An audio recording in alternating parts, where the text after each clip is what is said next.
been a long 7 years, hasn't it? Welcome, one and all, back to Chicagoland Speedway.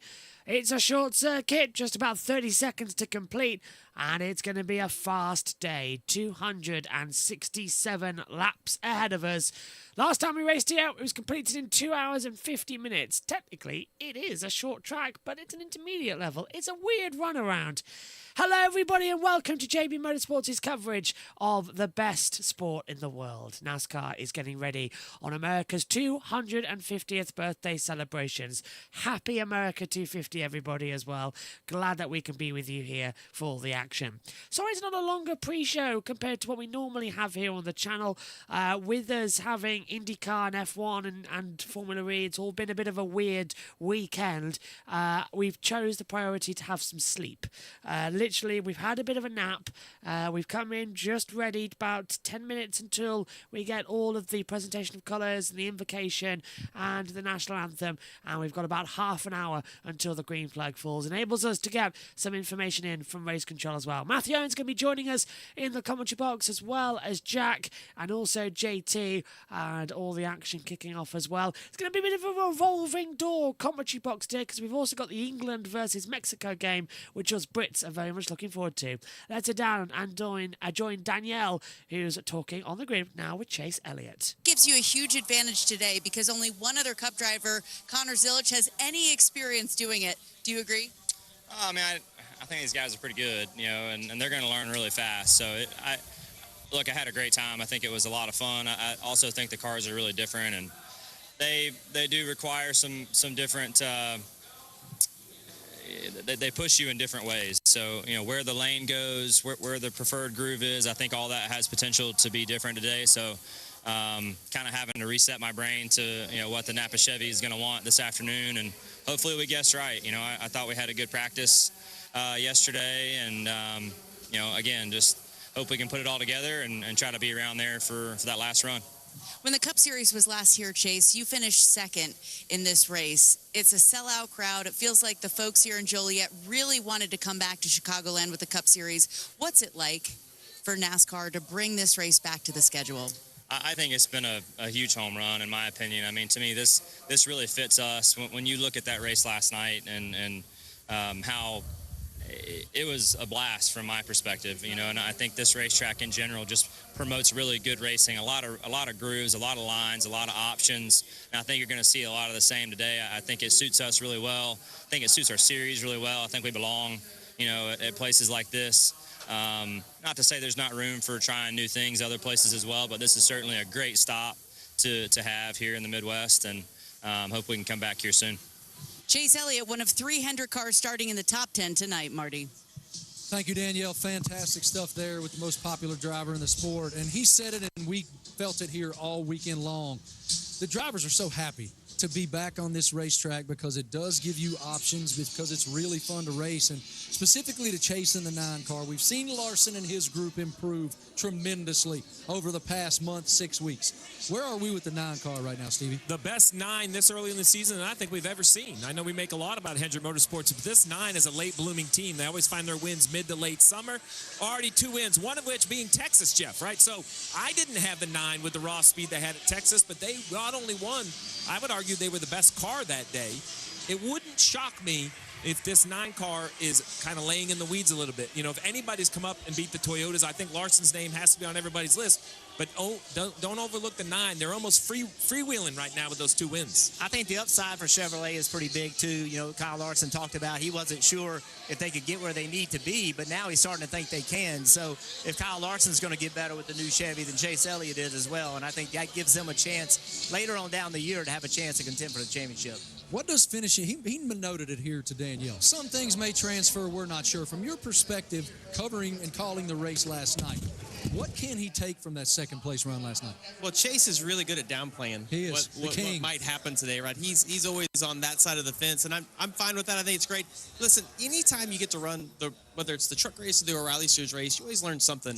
I think about Kyle Busch all those years that he would win those races, and I feel like that really helped him on Sundays. That will help Chase tonight as well. But I want to go back to Corey Heim because we didn't talk a lot about Corey.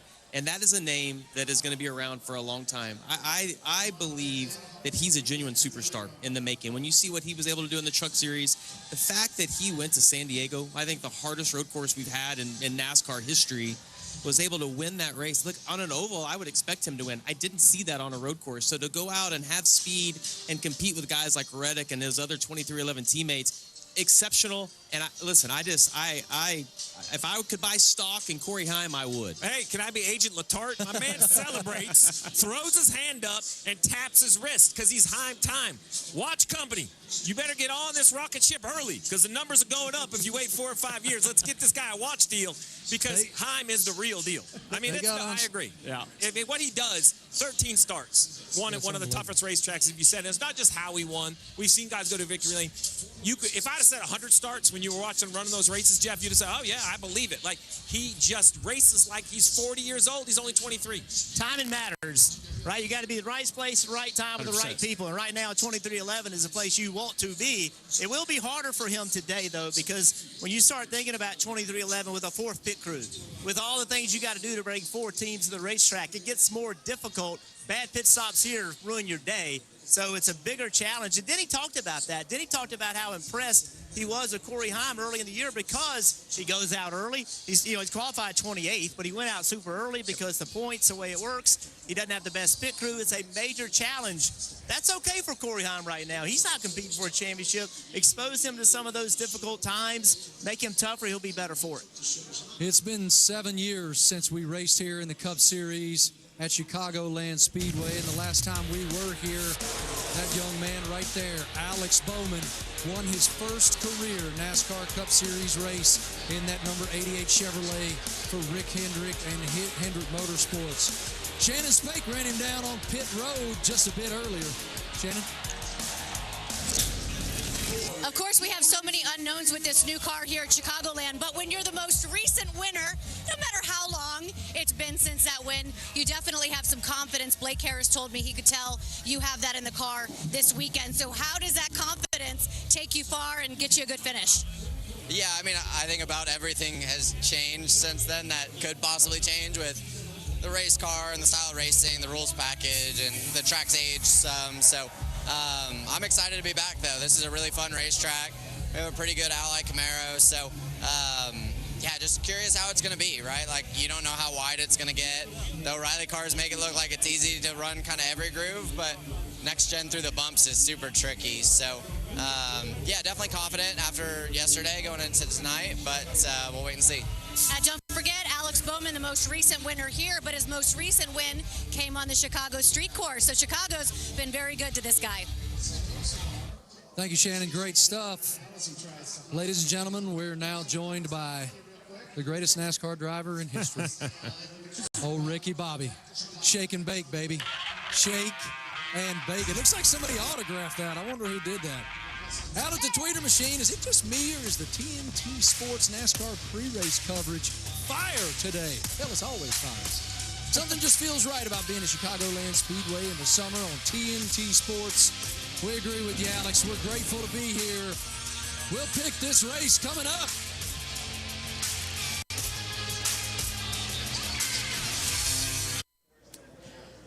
Yeah, an amazing race coming up as well. More pre-race ceremonies gearing for a lot of action. Can't wait to see what today is going to bring. So we've zoomed in the track map a little bit more. We've got the full field. Hopefully that's going to be good. Just got to get this thing. Actually, no, that's actually pretty good.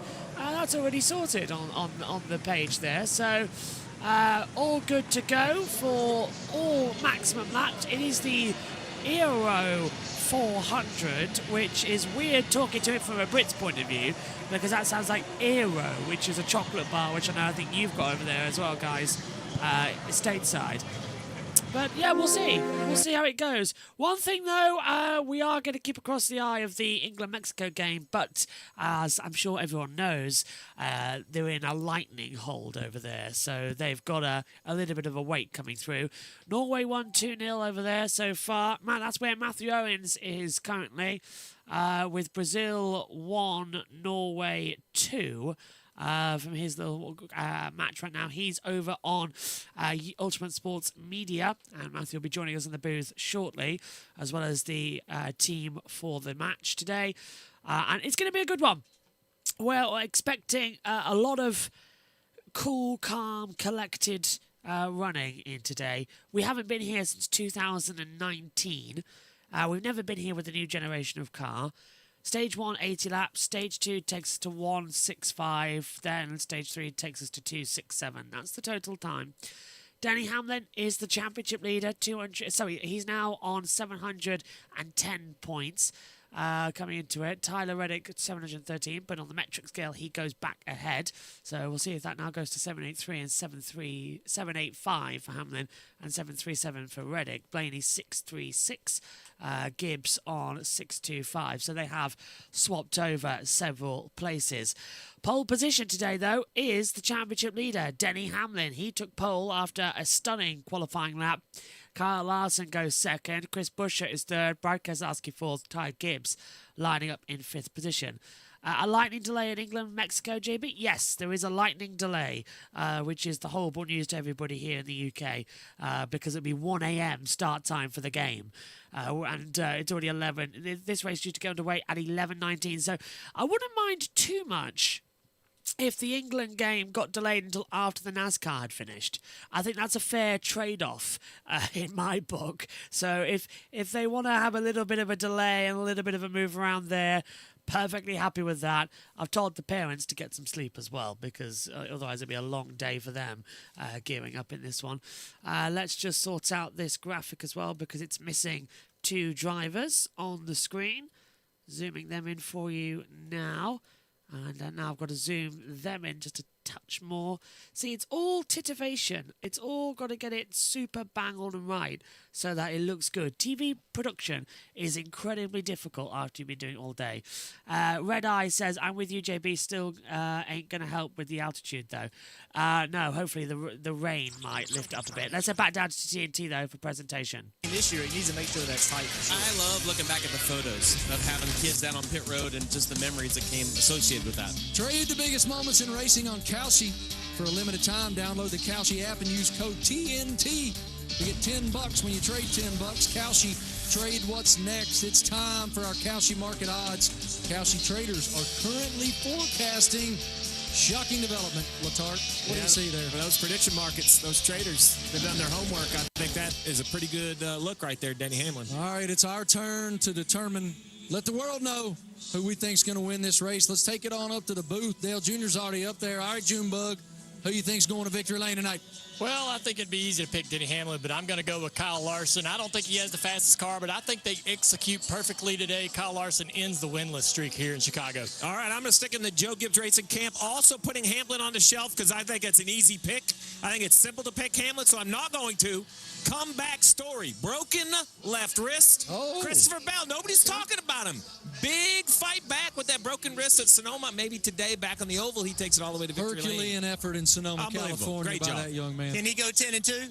Probably not. 10-2, yeah. Tyler Reddick's tired of getting beat by Denny Hamlin. He had to lead. He was dominating the year. All of a sudden, it got away from him. This is the kind of racetrack that Tyler Reddick just dominates on. So I got Tyler Reddick beating everybody. I'm starting to question everybody's decision-making process on this Come on, stage. you're not going to take the easy one. How do you not take Denny Hamlin? Because everybody would. It's simple, it's easy, it's obvious is the actual answer. Denny Hamlin gets it done again today. He's just tired from that long day yesterday. He's taking the easy winner. That breakfast is stuck from the end. We're still thinking about that breakfast this morning. On the way to the racetrack, we shall see if that young man right there, Dale Jr.'s pick, Kyle Larson, can go to victory lane. A great run last weekend in Sonoma for Chase Briscoe. Maybe it's him tonight. We shall see.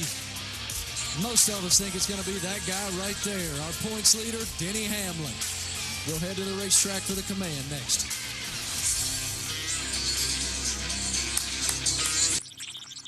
We'll head to the command following this.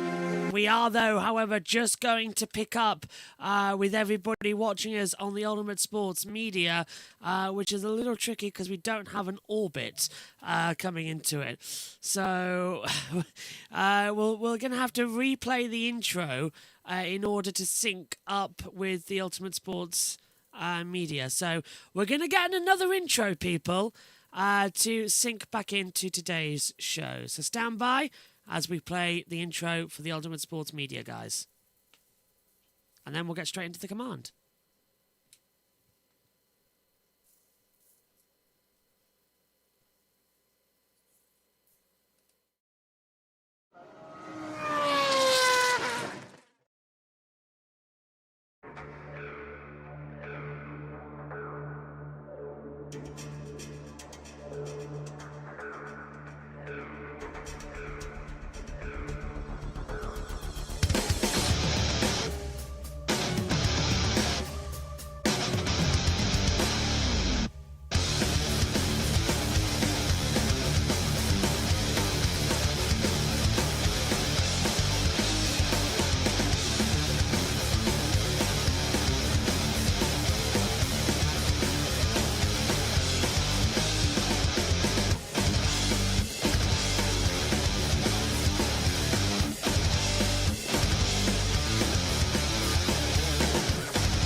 Good evening, everybody, and welcome to those joining us on the Ultimate Sports Media YouTube channel now as well, as we get set to launch into action for the Aero 400. I'm Joshua Birch. With us already on JB Motorsports are all our fans and viewers tuning into the action, and now we've synced up across two different channels.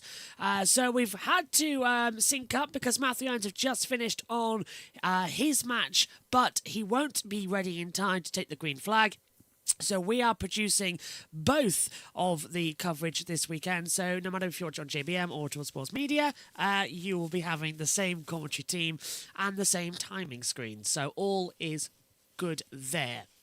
So, we're not allowed to show the cars, Justin. It is a watch-along. The best we can do is the timings and the track noise and all the other things. We're only allowed to show cars if it's pre-recorded footage and they give it to us via NASCAR. There's a strict rule possession of what we're allowed and what we can't do.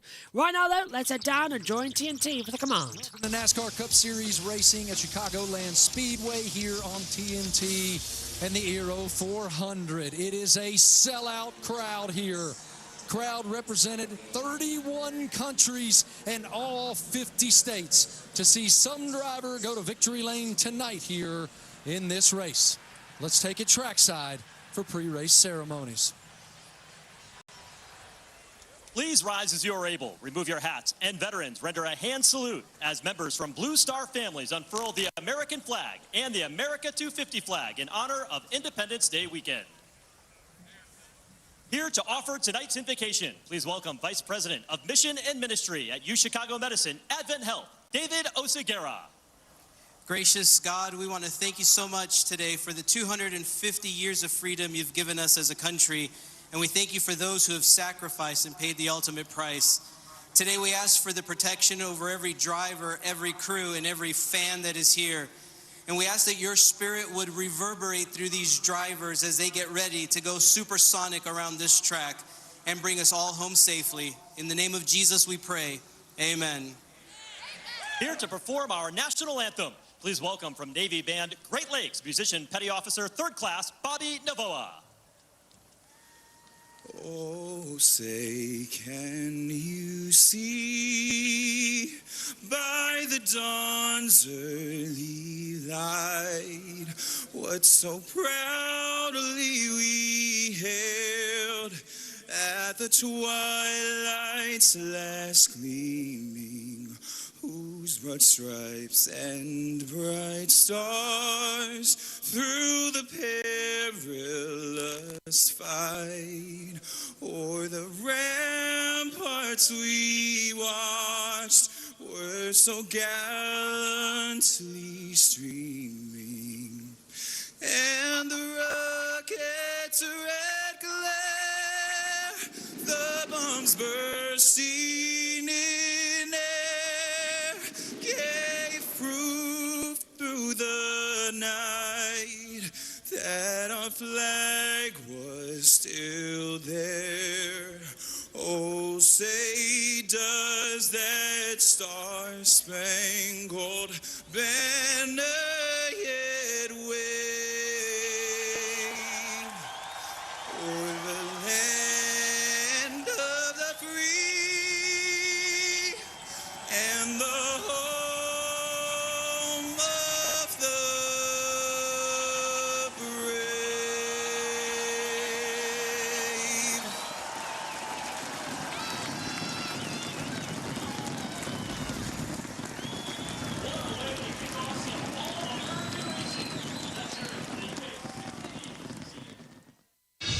Get excited because we're heading back to Joliet, Illinois and Chicagoland Speedway for the first time since 2019. This 1.5-mile trioval, which shares a similar shape with Kansas Speedway, really puts the focus on grip and tire management. The track hasn't been repaved since it opened in 2001, so drivers will be dealing with less grip and a much rougher surface. But as the sun sets, track conditions change. Cars start to free up, helping generate more grip and speed. The corners at Chicagoland feature 18 degrees of banking, with 11 degrees along the front stretch. It's also a multi-groove track, giving drivers the option to race 3 wide.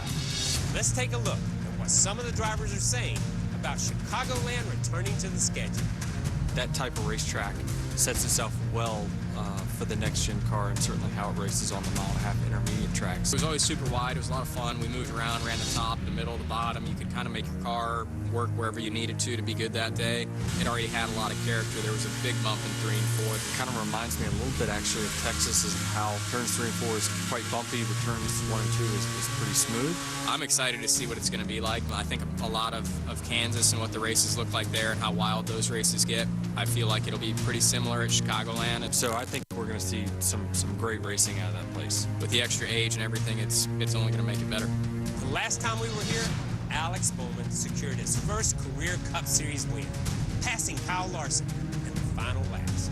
Will a different driver get their first Cup Series win, or will a seasoned driver take the victory? Let's head to Chicagoland and watch and find out.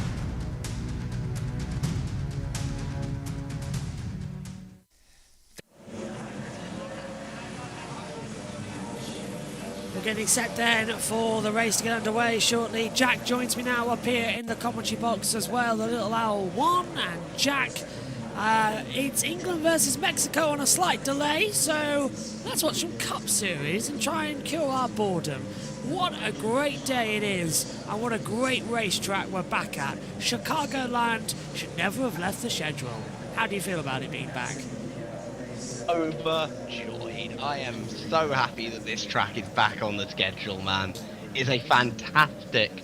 of all the 1.5 mile ovals, this is definitely one of the best ones. You say boredom, save our boredom for the England game. Well, I don't know what you're expecting from the England match, but I'm expecting us to get absolutely battered tonight, personally. I wouldn't mind it being tomorrow, personally. That said, very happy to see Norway go through against Brazil. JT was just calling that game alongside Matthew Owens on the production side point as well. JT, good evening to you. Hello. How did it go?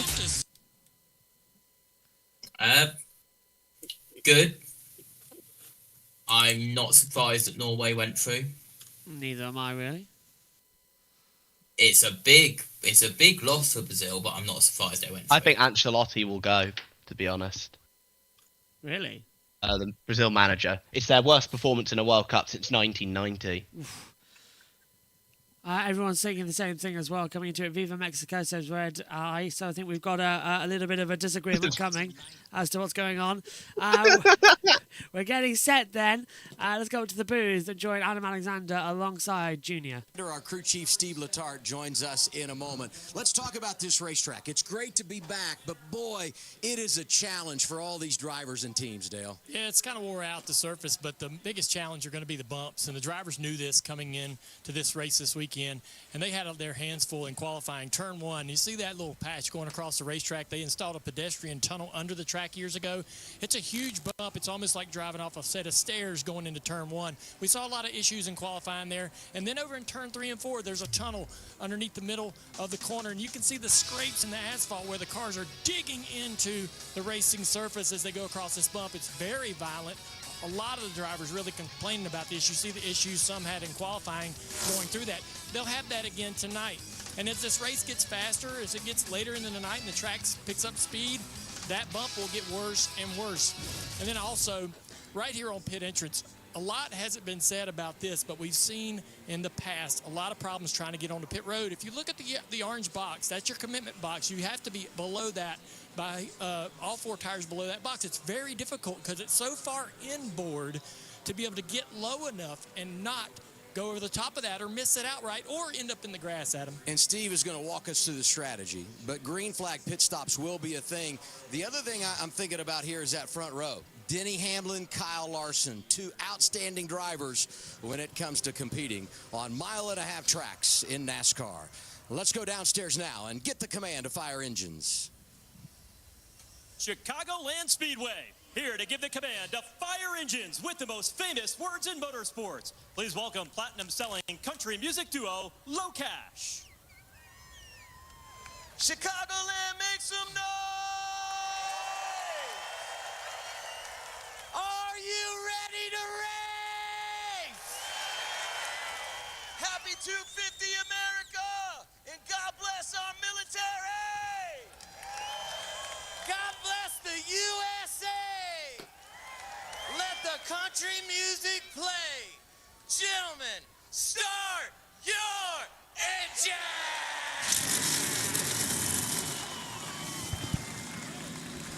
Just a reminder that on the NASCAR minute-by-minute schedule, which gets published by the officials, they get given 5 seconds for the command. Yeah, not anything else.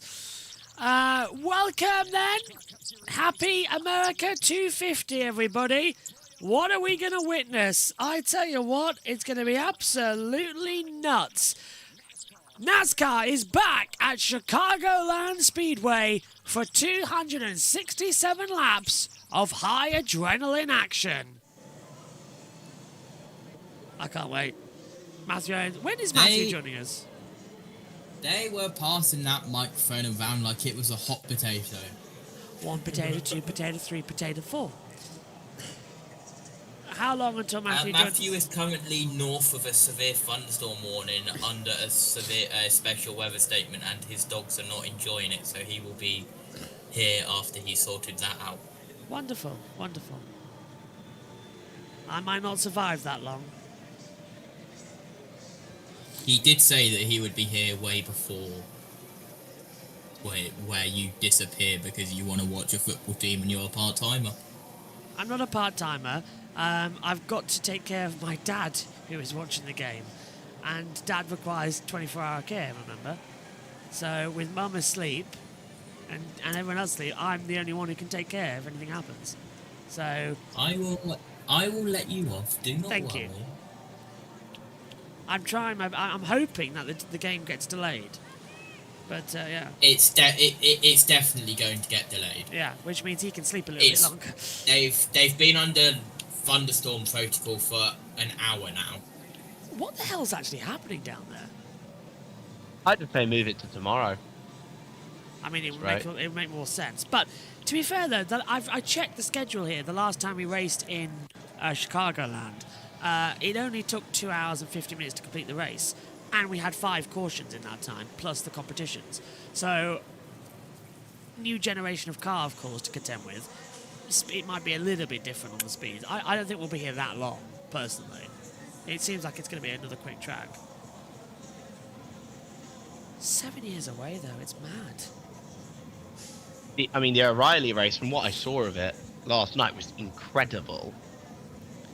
I was keeping my eye on it. I had it on my... Because now you can set the iPad I only up saw with the a monitor. highlights, though. I could set it up, so I was sort of sleeping and awake at the same time.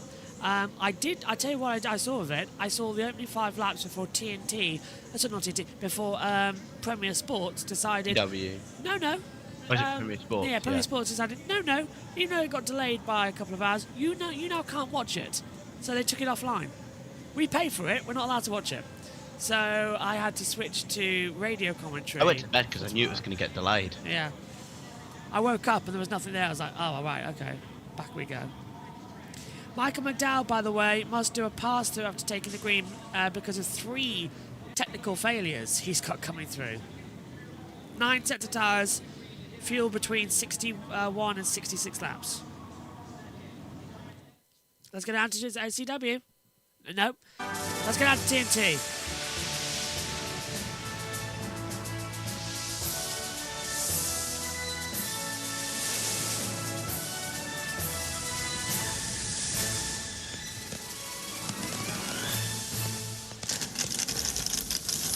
It's America 250. NASCAR celebrating at Chicagoland Speedway. Qualifying happened here yesterday, so I feel like as we reveal the starting grid, we should bring back the Bulls theme music here since we're in Chicago. Front row, a couple of good ones. Denny Hamlin, 4th pole of the year next to Kyle Larson. He is so good on the 1.5 miles. A bit of a teammate theme when you look at the top 10. Row 2, all about RFK. Chris Buescher, Brad Keselowski getting their best starts of the year.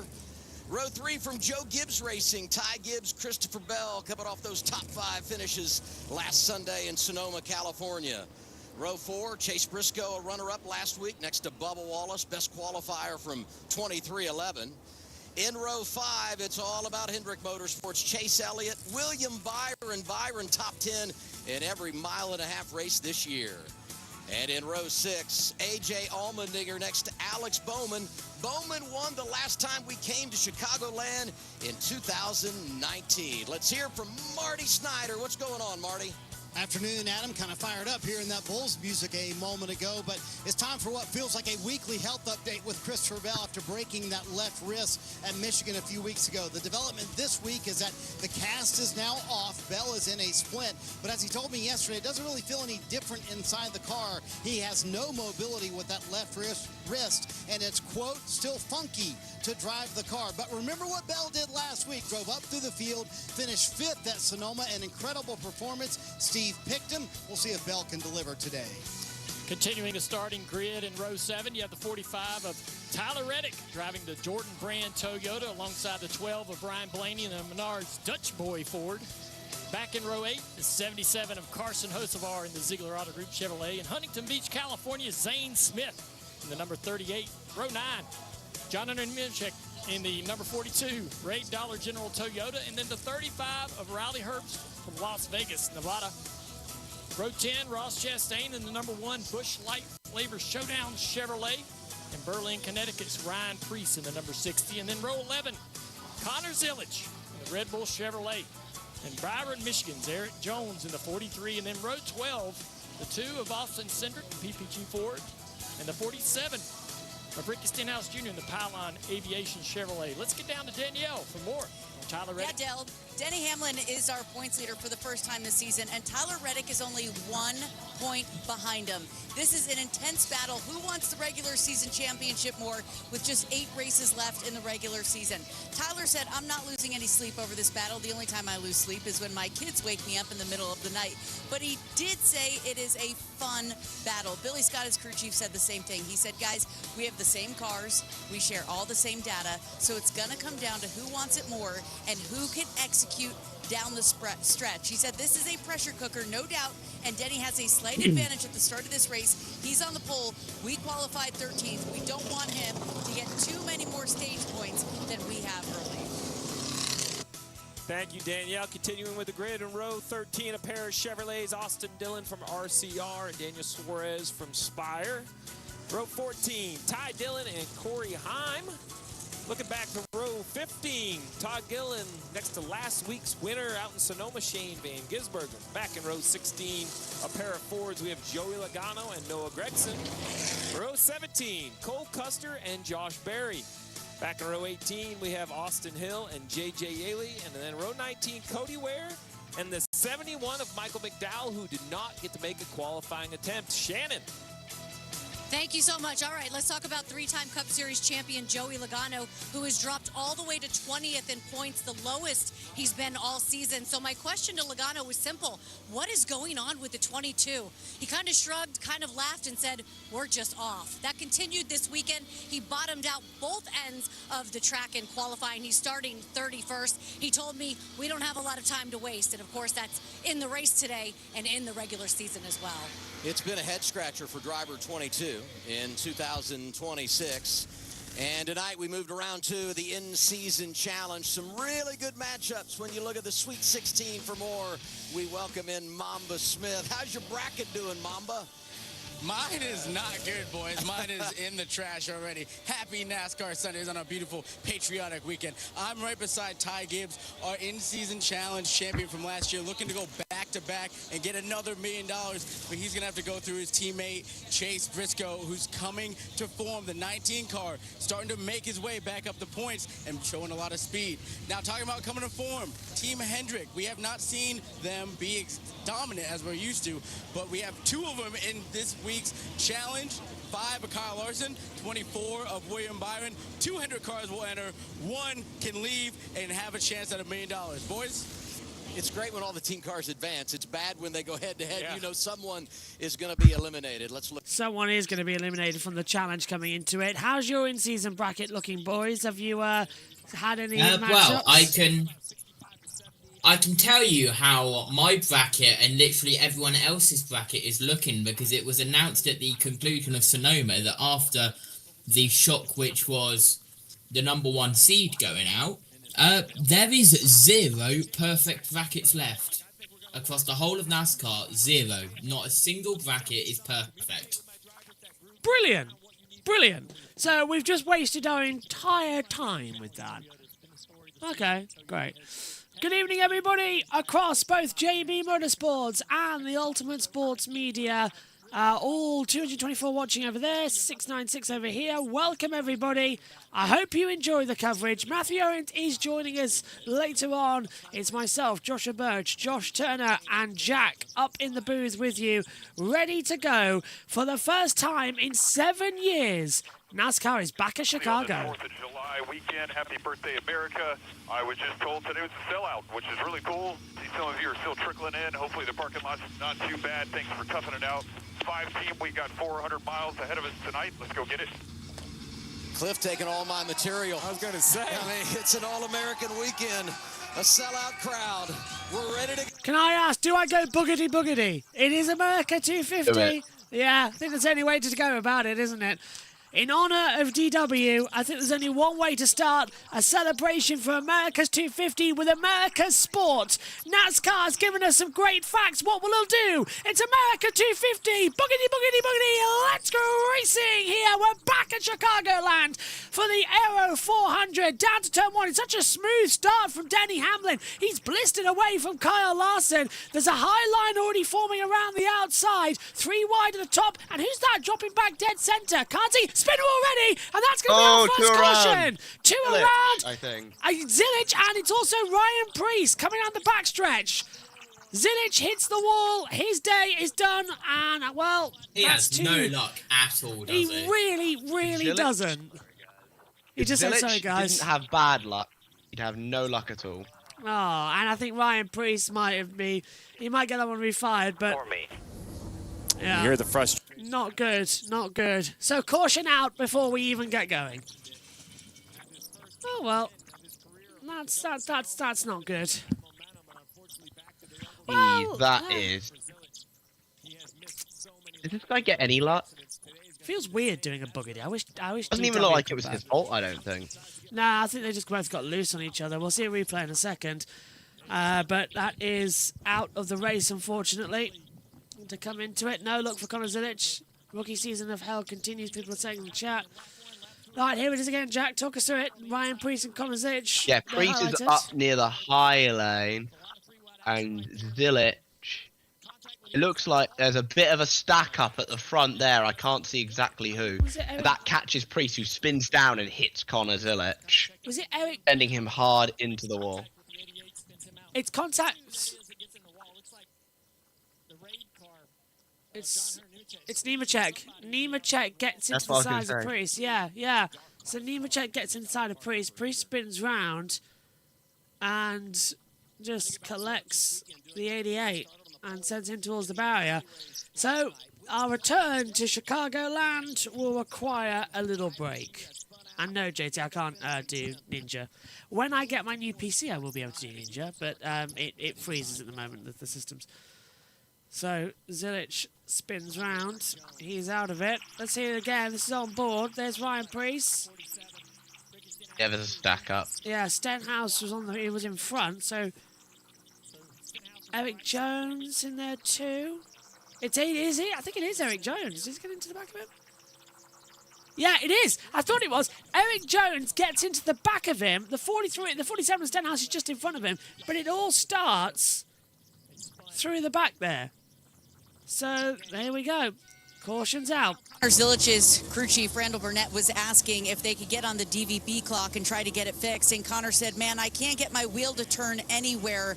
I'm not sure we're going to be able to fix this thing. So obviously, Connor Zilic is going to be done for the day, Marty. And Danielle, Ryan Priest kind of stuck on the track trying to get the tow truck to pick him up as well with the flat front tires. He said, nothing like us going 4 wide on lap 1. So kind of frustrated with what happened for Ryan Priest. And remember, Adam, this is the team that's 15th in the chase standings as he limps his way back to pit road, just plus 13 above the cut line. So an early setback for the 60 bunch. So the 60, because he's being towed, will be taken to the garage. He'll put some tires on it. He'll probably continue. The 88 can make repairs. Obviously, it'll cost him a ton of laps, but he'll not be a contender.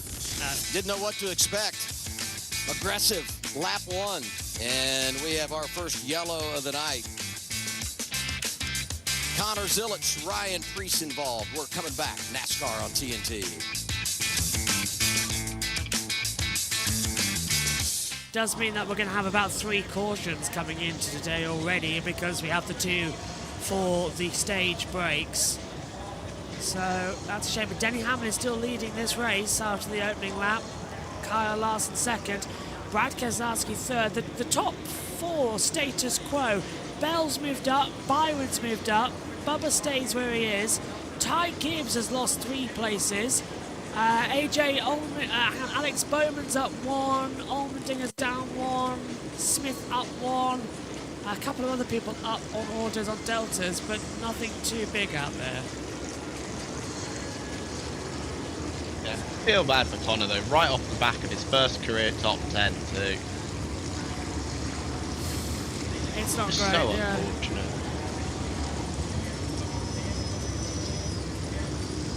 Got a flag period change as well coming to it. Now the running position coming in. There's so much information that we can do with our timing screens up here in the commentary box. The information that we get up here is insane.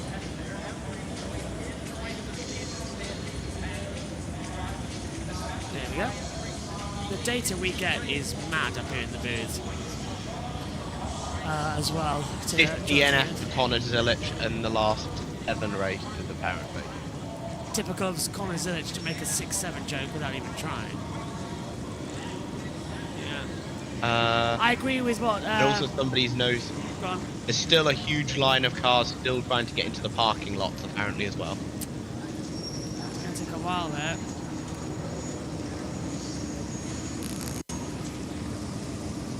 What's happening out here? Hello everyone in the chat, just having a quick look.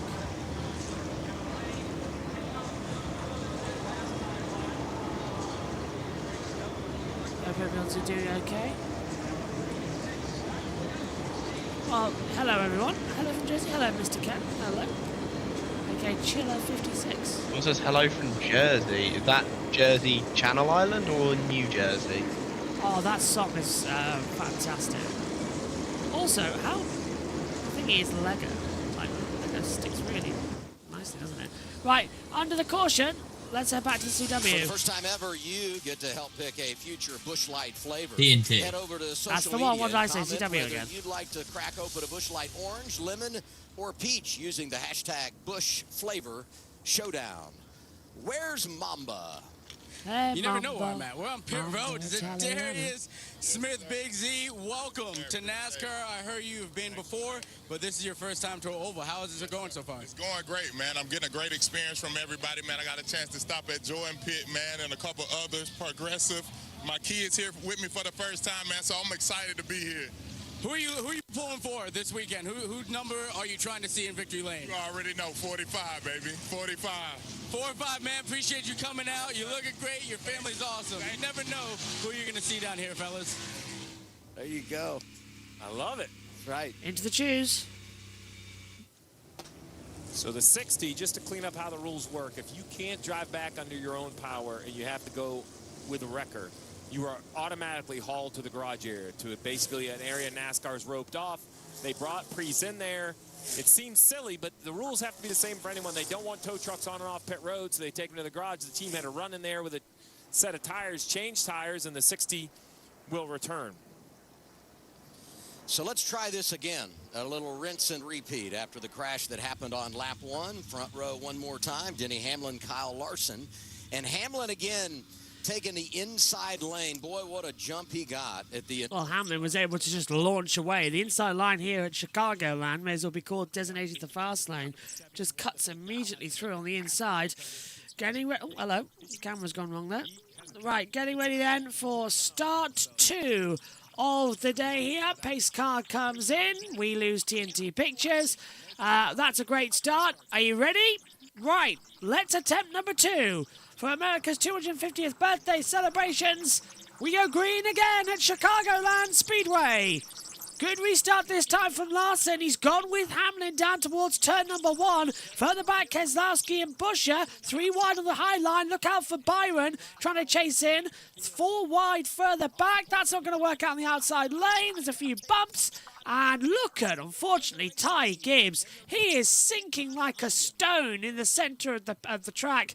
Absolutely had no pace coming into it. And that's actually Byron moving his way up into 5th position really nicely as well. So Byron really is deciding to move in. 4 wide into turn 1 as Keselowski drops back. Ran right round all of them. Yeah, and Reddick really is moving into some good places now, Jack, as well. They've really started to fly. What a start. That's a good start. As they fly down into the pit lane, Michael McDowell, he has to pit down as well for 3 times, failing the inspections penalty. 3 times failing it. His crew chief has been ejected from this event as well, so he's got some new ones coming in for the action as it's lap 9 of 80 here. Go on, JT, what have you got? Update on Matthew, and I'm saying this on air because a lot of people will find this funny. Yeah. He says, we'll be in soon. It started raining crazy and had to run outside and catch furniture that was flying away. Oh, I'm sorry, but I would pay to see Matthew Owens trying to catch furniture that's blowing away. I bet he's not in Kansas anymore. So, Matthew, I can't wait to hear your story when you get in, my friend. That is going to be, I think, my highlight of the night as William Byron continues on the attack. Lego's really horrible, isn't it? What's happening? Sorry, I just got a bit of Lego caught my finger. As we take a look, Ryan Blaney. Blaney moved to the inside, Jack, here and dropped down a couple more places, but he had a good start initially. Yeah, these restarts are nuts so far. People like this is some of the best oval racing I've seen all year. They're not taking any ifs, buts, candy or nuts. They just want to go straight racing. And this is what this place does. It gives us the good oval races that we need. The track's going to cool down, though. This is a day race that will go to a night race. We've got lights here, so that we are going to be a twilight event. So as the track cools down, these starts are going to get faster and faster and faster. And that's what we're going to like to see. As already now, we've got the 7 car side by side with the 2 coming through turn 1 on the tri-line, and several others starting to make up a few positions. Really strong stuff going on now as they fly through 2 on the backstretch. Austin Dillon's dropped back 2 places. I love how, by the way, the 33 was asked about what the future holds, and he says, I'm not going to Christopher Bell myself. Christopher Bell. Yeah, I quite like that, to be fair. That was quite a nice little... I like the Christopher Bell. Oh, yeah, because obviously with Chase joining us... Oh. Yeah, oopsies. That was the great... that was so funny. I mean, it was an open secret at that point that Briscoe was joining the... I don't know if Hill's going to stay in the Cup Series. If he does go Cup racing, that leaves an open slot in the O'Reilly Series for Richard Childress, so... 2 open slots, because of Jesse Love going Cup as well. Yeah, Jesse Love going through as well. I think Love was really... everyone's just doing really strongly at the moment. They're all deserving a spot in the Cup Series. Unfortunately, I don't like how it's happened, that it might happen, but I don't think anybody does. But, you carry the legacy with you of the car number and you go again for everyone else. So far, so good then here. Larson now the leader. Hamlin's dropped down into 3rd position. Buescher in P2. Kyle Larson leads at Chicagoland. Rumble with Denny Hamlin. 14 Chicago Cupland starts from the 19 that we've had here in the history of the Cup Series. This is number 20, and it's back after 8 years and years away. 2019 was the last one, so 7 years. He's going on the inside line right now, the 17. So this is Hamlin fighting back for 2nd place, and he's really forcing Buescher up to the high line, coming through turn 3 and 4, over now the line, and into turn 1 we come through the tribal section. And Hamlin sticking to the low line there, Jack, really pushing Buescher to make the errors. And Hamlin able to get through into 2nd place, trying to catch up now to Kyle Larson. Great move there from Hamlin. Up into 2nd. 16 of 80 laps then complete. There's going to be a lot more coming up here today. As we predicted, I really wish the CW... I wish TNT would fix their audio, because they've mucked up the track noise. America don't do audio signals the way Brits do, and it's really annoying when you're trying to separate the signals to come through. Larson by 0.3 of a second to Hamlin, Buescher, Bell, Wallace up to 5th. Bubba Wallace in the 2311 car. Absolutely stalling pit road. Look at this type of racetrack, right? Chris Buescher told me yesterday, Chicagoland right in our wheelhouse. You think of Kansas, where Buescher almost won a couple of years ago. You think of Las Vegas as well, where Buescher is always good. He said, this falls into that category for me, and I was so happy with our speed and practice on Friday. That longer session certainly helped, but I think, Steve, we have seen the 17 car have terrific short run pace. The long run, that's where they struggle a little bit. We'll see if the changes overnight helped. And I will tell you, I would normally clump all RFK cars together because they run so similarly. But today, there's some split. We have Buescher running 3rd. Brad has fallen back to 12th. And then we saw Priest get in that early spin. For the Priest fan, he's 4 laps down. Car looks fine. He's in the middle, the back half of the field. He needs some early yellows as Hamlin now attacking Larson. It's Denny time. Over the long haul, we know how good he's been. Battle for the race lead. That's perfect for Riley Alexander as well. It's Denny time as he comes to the inside line. He'll get ahead of Kyle Larson. So the man who should have won last year's championship versus the man who did win last year's championship doing battle here at Chicagoland. Denny Hamlin, the current championship leader as well. If we end as it is... Oh, he is going to cut back, isn't he, actually? Larson goes high to 1 and 2. Larson's currently on 641 points. He runs in 5th in the standings. But Denny Hamlin runs at the top, 763 as it currently stands. As TNT go to a break. I understand they might be side by side. I'm not sure what they're up to yet, TNT Sports over there. But Hamlin back to the lead after losing it on the restart. 31.6 last lap times coming into it, so there are slight improvements out there as we stick going through it. We'll switch quickly to battle screen to show you the sector times, because we've got battles and deltas flying through. Look at Kyle Larson, 30.527, has got the fastest lap from lap 8. That was on the initial restart lap. Ever since then, they've all just cooled down and got on with it. Fuel window, as we know, coming into the action here, is 61 to 66 laps. So we are going to have to see a stop in this stage. Moves since the start. Reddick and Berry up 7. Blaney plus 6. Logano plus 5. Hamlin plus 4 since the starts in total. So they've kept it sort of together nicely, which is a nice, factor to consider. As we now see another go on the inside as the 48 gets ahead of the 16. So nicely done for Bowman, getting ahead of Allmendinger and almost sliding into the side as well.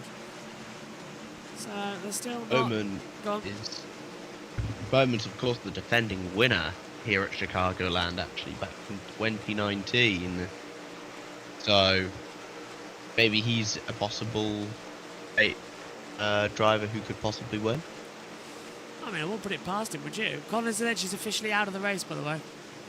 So that is an official DNF. The last place for the 88 car that won here last year. Oof. So last time we were here. Yeah. It goes from bad to worse for that team. I feel. Oh, I've lost my map. There we go. That's my timing screen that we play with up here. Yeah, lost that. Here comes inside. This is Christopher Bell getting ahead of Buescher now. Super duper easy move on the inside. But Buescher's high line staying with momentum. I love this, what Sharky said. So far, we are clean. Bar one thing at the start, we are indeed clean. Let's check in with TNT. Go inside the race with NASCAR Driver Cam, presented by Straight Talk Wireless. Access every in-car camera with driver data, multi-view, full-team audio, and more. Watch NASCAR Driver Cam all season long only on HBO Max. 24 laps into the opening stage. Hamlin, Larson, Bell, Buescher, Wallace, the top five, riding with Joey Logano, the Hunt Brothers Pizza on board, the three-time champ back in 26 right now. Christopher Bell has gotten by Christopher Buescher in the Battle of the Christophers. And now Bubba Wallace with that 23 car head speed in practice. All the 2311 cars were fast in practice. 4 of them in the top 6 in speed. It was incredible. He's starting to close the gap a little bit, too, on Buescher. CB versus CB, huh? Yeah. It's going to be tough to hold these Toyotas back, but you can tell that the Fords and the Chevys are slowly finding it. We heard on the pre-race earlier, Larson said he has the confidence they can get there. And I think getting there and qualifying is kind of early indications, and I don't want to use the word easier, but it's more in front of you. 1 lap speed, you can cover up some other deficiencies. It's the long run where if you have some aero deficiencies or some other things and you start abusing tires, they kind of show up. So qualifying was a good maybe idea of what we might see. This 23 above Bubba Wallace, though. Watch how well it runs around the bottom. I mean, he just turns left. Easily drives to the left side door of the 17 or Buescher, a little loose in the back right there, but able to stay with the power. I mean, when you dance like that, you can hang on to it, gather it up, and move on. An indicator that over the course of the night should be in a pretty good space. It's looking good so far. I wonder what is going on. I wonder if I can get any audio. It's going to have the momentum every time on the straightaway. It's going to be hard to make this pass on the bottom. Answer, no. They've completely removed that ability today, it seems a little bit. But Hamlin, Larson, Bell, Buescher, Wallace, Reddick, Byron, Blaney, Briscoe, Elliott.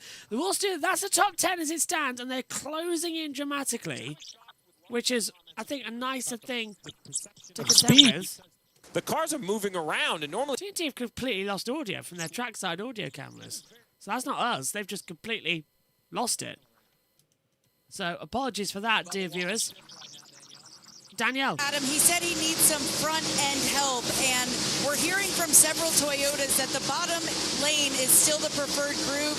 Tyler Reddick is being told that by Billy Scott. Ty Gibbs, crew chief, said the track is not widening out yet. Don't go up there. No, it's not. There's no widening in terms of there's no grip up there. They haven't run a high line with the cup altogether, so there's nothing up there. You're going to have to wait for restarts to get that to come through. Hamlin leading by 2.5 seconds. Lap 31 of 80 here in stage 1. What's going on, Marty? Adam, classic Denny Hamlin so far here at Chicagoland. Restarts just okay, but that long run pace always seems to be there for the 11 team. So, Steve, you can see bright sunshine here in Chicago right now, but this race will finish at night. So my question is, when practice at night, how much will the track change? And as a crew chief, where do you go with adjustments, and how do you migrate your car throughout the race to be right when the checkered flag flies? Well, the track is absolutely going to change as the sun sets and it cools. It used to be very straightforward. In the O'Reilly race, we see all those cars free up. That was pretty much written in everybody's notebook. As the track cools, you get looser. In the last couple of years between the tire combination as this battle continues. Don't know why, but the caution is out. The 38 is going slow. And that is Zane Smith. So the caution's out, but the official timing computer hasn't displayed a caution. The TV graphics have shown a caution, but the official... JT, have you got anything? Because I've got nothing. We're still showing green flags up here in the commentary box. There's the caution now. So very big delay there, but Zane Smith, who makes his 100th Cup start, has brought out a caution number 2. The right rear up against the wall in the middle of turns 1 and 2. Right rear against the wall. I don't think he went all the way around. Got the car back under control, but there is some damage, Steve, to the right rear quarter panel and tailpiece. Yeah, you see the roof flap up, also the diffuser flap. Right, here's what happened, Jack. Is he just going to brush the wall? Yeah, listen, I think he gets attacked. He does. Who is that? Logano? Yeah, there's somebody who... I think, no, he tapped around Hocevar. Hocevar's 100th start in the Cup Series as well. Well, yeah, Hocevar also touches him. Man, I think there's got to be some more to this story. I wonder how they ended up in that situation. Let's take a onboard. Steve's looking in the mirror. Man, it's pretty hard contact with the right side. So something happened. Goodness. I kind of wonder if something had been going on multiple laps before that. I didn't notice anything looking out on the racetrack over the last couple of laps, but I know also that this has been a thing for a couple of weeks, maybe between these two, if I remember correctly. Well, you know, they were head-to-head last week in the opening round of the in-season challenge. Hocevar able to advance. And this right here, completing lap 34, will be a busy time on pit road. Lots of cars on the lead lap. Going to have to be very clear, communicating with your driver when you can come, when you could go. Remember, Larson lost his pit pick. He'll have Joey Logano coming around, and we'll have to see if that develops into a story. Denny Hamlin leading him down. Here's Shannon. Yeah, let's watch this number 5, guys. Remember, he lost his pit selection because of failing inspection, so he will have a car in front of him. They got to come a little bit further back in that pit stall so that he can angle that nose to get out. Marty? Nice progress for Christopher Bell. Said the car feels really good, just a little bit too free for Chris Buescher. The opposite issue, said the car was too tight, which is really kind of the opposite of how they were in practice. Denny Hamlin said the migration was very interesting for him. 1 and 2, pretty good, but 3 and 4, he needs to be tightened up in that section of the track. And the 11 team holds serve here on pit road, comes in with the lead and leads with the lead. Adam, you win the pole, you get the number 1 pit stall, and the crew does their job. Denny Hamlin jumps out in front of Larson, Bell. Byron goes +3. Buescher lost 1. Second caution of the night for Hocevar and Zane Smith. You're watching NASCAR on TNT.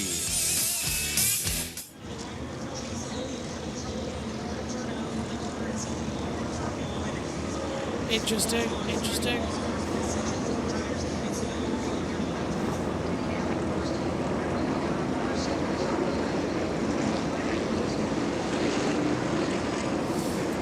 So, we are under caution number 2 of the night. That means we're going to have 4 cautions in total. What is it with them? They play no audio, then it just turns up to 1,000,000,000% loud. So this is not going exactly 100% what we expected. Cars are diving down. Everybody bar Cole Custer, Cody Ware, Zane Smith, Michael McDowell head down pit road. Everybody else hits it to take on fuel and new boots. Perfect time, really. I've got one little bit of advice for Zane Smith after that. To quote the great Landon Castle, Rule number 1 of stock car racing is learn how to wreck someone without wrecking yourself. Looks from that angle like he just drove through Hocevar, then spun himself out in the process. The Danica Patrick move. That we've experienced. Basically. Yeah, that we've experienced before. Except I don't think Zane totaled his race car like Danica did. Close. And Castle, in that instant, got left with literally no damage. That's where the quote came from. The action's still brewing here. Yeah. Looked a bit intentional from Zane, I'll say that much. We'll get ready for our next start-up soon. I like how one ovals for the rest of the year as well. It makes it more... I like my road courses, man. Yeah, but it's more fun on these. We haven't been on an oval for ages for NASCAR. Been road course to road course. So, and San Diego to here.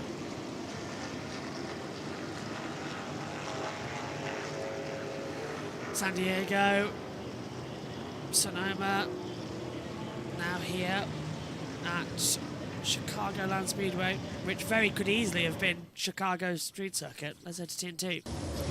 Trade the biggest moments in racing on Kalshi for a limited time. Download Kalshi, the Kalshi app, and use code TNT to get $10 when you trade $10. Kalshi, trade what's next. Here's Mamba Smith.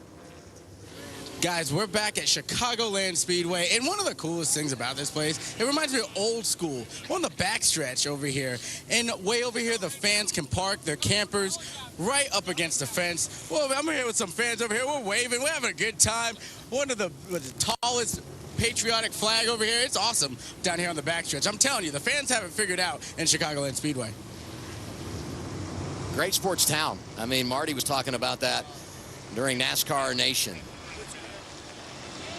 Fun racetrack, good to be back. Look at this, Denny Hamlin. After going inside at the initial start of that restart after the first caution, you know, Larson got the lead from the outside on that first restart of the day. So Hamlin here says, I'll take the outside lane. The choose at this track is so critical all through the field because you want to be able to put yourself in that outside line if you can. You'd even give up a row to do it, to be able to jump into that third groove, possibly take a few spots or take a few lanes going around turn 1 and 2 on a restart. The choose is so critical here, more so than most tracks. Well, Reddick went 15th to 6th on the last restart. Let's see what happens here then as we get ready for our third start of the day. There's a zoom in. There's Bell giving a friendly tap to the back of Denny Hamlin. Larson's alongside him. On the outside is Hamlin inside Larson. Green flag again here at Chicagoland Speedway. Through the tri-oval, it looks good into turn 1 and 2. Already trying to go that high line to make it 3 wide. Hamlin still side by side with Larson. Couple of things dropping back. Ryan Blaney as well, not getting the starts he wants. He's constantly stuck in the midfield and losing places, as Larson on that low line will have the traction and take the lead away from Denny Hamlin. So that's going to be Larson with another lead lap going on.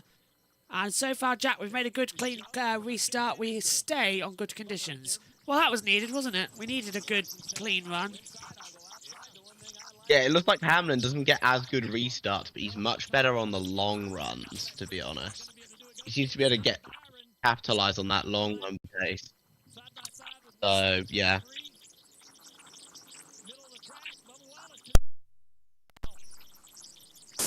Almost contact right there between the two Toyotas for fourth. Bubba Wallace taking the spot. Bubba moving up a couple of places then as they come into it. Welcome, Shane, to the JB Motorsports membership channel. Thank you very much. That means a lot. Our newest member as we come through. I might have some stuff for the JB members if JB allows me to post it. There might be a lot of stuff coming. I always want you to post things. I'm always up for that. Even I'm thinking of doing a couple of things into it as well. So we are still fighting on. Lap 41 of 80. Larson leading. Byron now second. Hamlin down to third. He's trying to take that high line and rubber it in a bit more. as they keep on going. Kim. Racetrack back-to-back second place finishes. One of the challenges he will have today is this pit stall selection. I mentioned during that pit stop he lost the opportunity to pick his stall, so he does have guys that might be coming in at the same time as him. We got Blake Harris and Cliff Daniels talking on the radio. They're trying to work something out right now. Listen in. And it was out in the middle of the stall, so they're going to have their sign up to let us go through before they put it down, plus the staging of their guy as well. Okay. The 88 is 2 stalls behind Kyle Larson. They're also going to keep their pit sign up for a while before bringing it down so Larson can get in and out of his pit stop. Just good work by teammates, having a good plan to help their driver.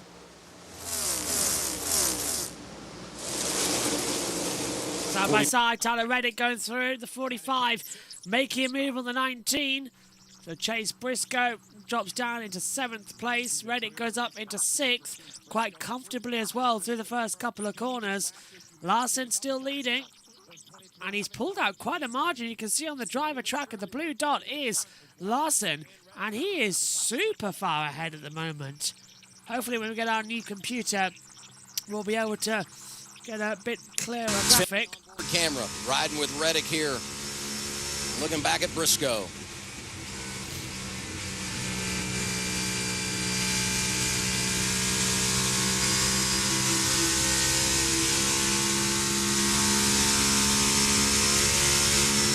Loud. They're still loud. What's the latest on the 45, Danielle? Billy Scott is very impressed with the ground that Tyler Reddick has been able to make up since the start of the race, Adam. Remember, they started 13th. They're up to 6th now. Why does that matter? Because Denny Hamlin is 3rd. Billy Scott did not want Denny Hamlin to earn a lot more stage points than they did early in the stage. Right now, guys, the battle could not be closer. It's getting very tight as well. Reddick needs to move up. He's P6 now. Hamlin 3rd. But Reddick is reeling him in. Jack, Tyler Reddick, he's had the best start to a season for anybody in decades. But he has had a shocking last 5 weeks. Really bad at every opportunity. Reddick has got no luck, same as, arguably, Connor Zilic. Yeah, I mean, Reddick, to be fair, a lot of that has been bad luck. So... yeah, it's been really, really unfortunate for Reddick. I think he needs a good weekend here at Chicagoland, and he looks to have a very, very fast car.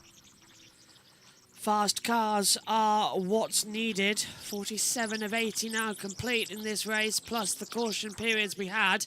Started quite late today, actually, as we had Tinty. Carson Osterwar, like right when you said that, it came on the radio, said, man, we are slow.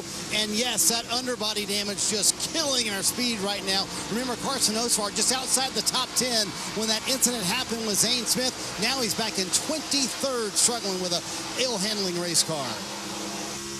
Yeah, it's frustrating. I'm disappointed. I'm a big fan of Zane, a big fan of Carson.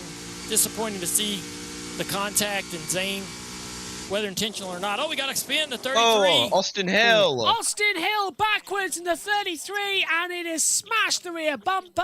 And Heavy that is damage. Caution number 4, and that's out of the race with the RCR. Has to be. Surely, yeah. And he seems to be a little upset. Oh, he said, just wait, as if there might have been some contact. We're probably done. I'm it's killed. Home game for Austin next week, going back to Atlanta. Been so good there in the draft at the O'Reilly level. Owner Richard Childress, as he is each and every week, found a perch to watch the race. Talk about a man committed to the sport. And Guggenheimer. Okay. Caution's out. I tell you, that last lap by the 11 of Hamlin was the fastest car on the track. It took 13 laps to run before, and it seems like it takes about 10 for that 11 to get going. Another bit of cleanup work. The 71 of McDowell got his lap back under the previous yellow. Ryan Preece is the free pass here. The 60 of Ryan Preece took the wave around to get to only 3 laps down. He should then get a free lap here to get to 2 laps down. So Ryan Preece, Derek Finley doing a nice job. Just keep swinging. Just never out of these races. Got a replay here to see if we can find out what happened with the 33. think that's SVG. Oh, don't tell me SVG hits him. Oh, he does. SVG. Hill kind of comes down, I'll be honest. Hill kind of comes down. Me. I think he came down. It looked to me like Hill... SVG dives to the inside. Hill tries to come down and block, and SVG doesn't lift, basically. This isn't in. Or frustration from 2 weeks of road course racing. That's right.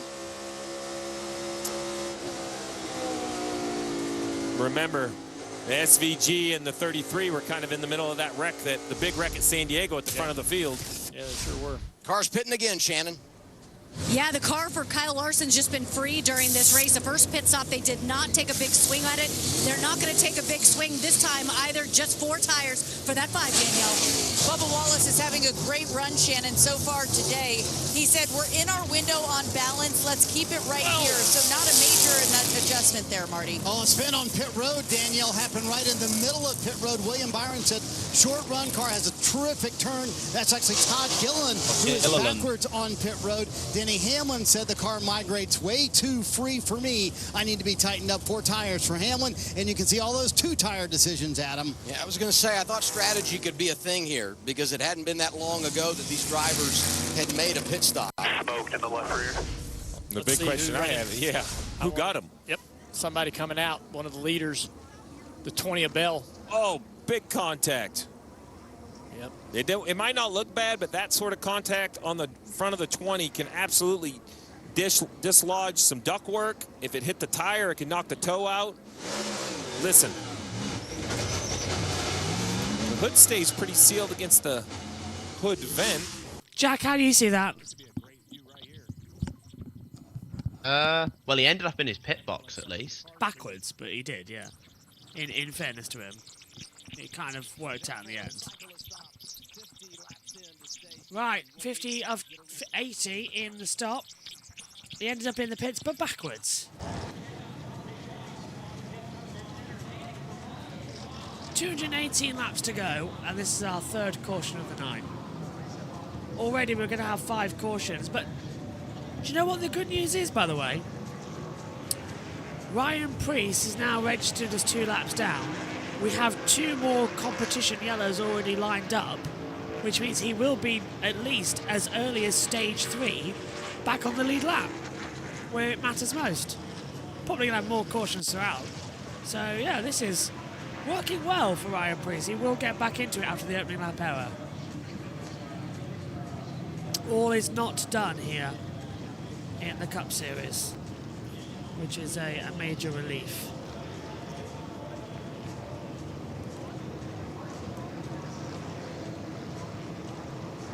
We wait to see what is happening next.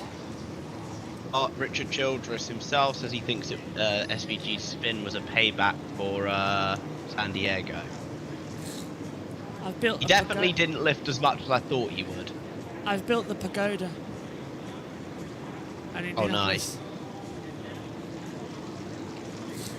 He's done it using 4 Lego bricks. How creative! Hang on a minute. Let's show it on Comcam.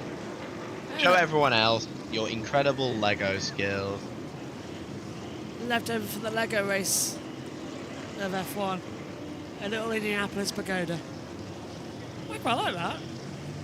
It looks like the pagoda as well. I like it. Well, can we talk about, speaking of the Lego race, can we talk about the fact that those cars were unironically quicker than the Aston Martin F1 car? Well, Fernando Alonso managed to finally get his 33rd victory in Formula 1. I know. He actually got a fast car now. That's it. Megan finally got to call the fact that Alonso was a race winner. She hasn't done that, I don't think, ever. NASCAR Chasm says way more cautions than we had here last year already. Also, other thing, I'll read out the radio. Austin Hill says Van Guggenheimer, or however you say his blank last name. Oh, that's interesting.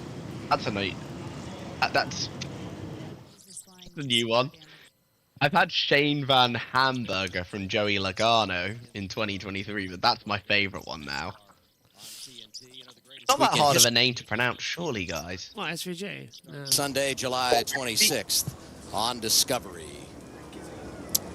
A lot to dissect over the last few laps. There were some question marks, though, on 33 and 97. So we went back into the history books a little bit, went to Pocono.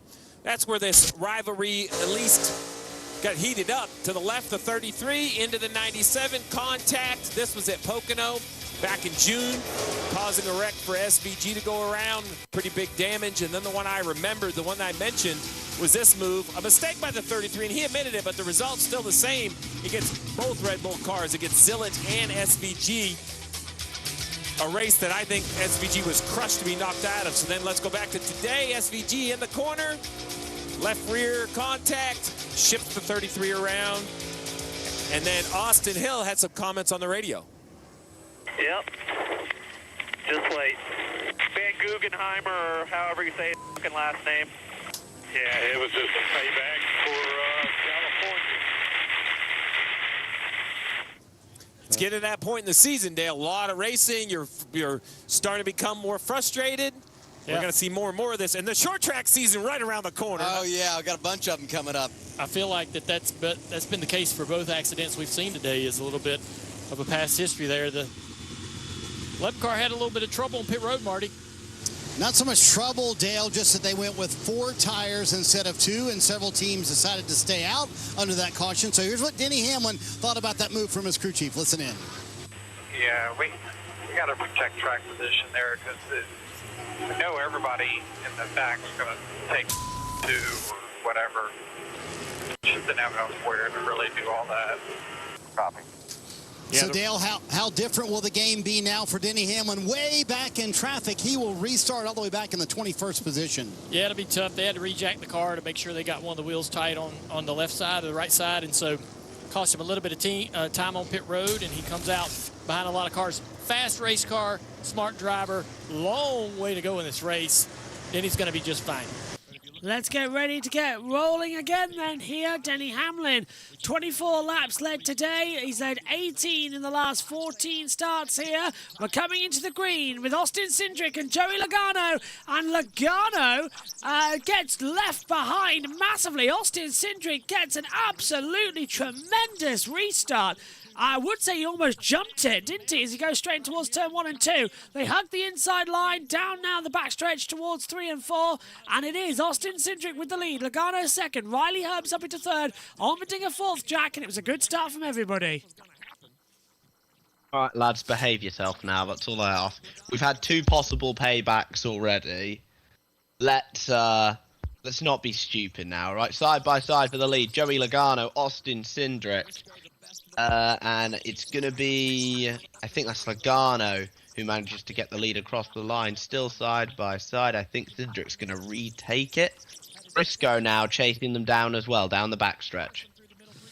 3 wide as it come into it, just holding the inside line, and it's still 3 wide coming up high. That's a great move around the outside from Christopher Bell. He's already dealt with with William Byron. Can he deal with Riley Herbst? Logano's come up to go defensive. So there was a couple of places coming through. Just Joey Logano was credited with the last lap lead, with Cindric now in second according to our monitors up here. Yeah, Logano's got the lead of the race. Just an update for you, the England match versus Mexico, that has now been delayed until 2 a.m. for kickoff. Austin Hill is out of the race. Storms in the area, by the way. Yes, Austin Hill is officially out of the race, by the way. As they fly through, and there we see Ryan Blaney dropping back. Byron's moved over Logano though, Jack. Yeah. It's Logano for you. Can I say? Looking fantastic stuff going through. Give the spot to Bubba Wallace down into turn 3 and 4. Talk about taking advantage of track position. Riding with Denny Hamlin here. HBO Max giving us this onboard ride. 18th is where he scored. Now he's up off the bottom of the racetrack with some opportunity here to make something happen. I think Denny would really love this thing to just go 23 laps green to the finish of the stage. His car continues to get better. You start to see him move forward. Restarts have never been the signature of this 11 car all year. They have improved them, but the longer we run, the easier these passes will become. He went 2 for 1 there. Got Ty Dillon and Chase Elliott. Let's see another one right here, I believe, on the one at Chastain. Chastain's going to give him the top of the racetrack. I was waiting for the crossover to go low. Instead, he keeps it high. Looks like it's going to work out for driver 11. Oh, he's going to be in the gas early here. The question is, will he be able to use the run?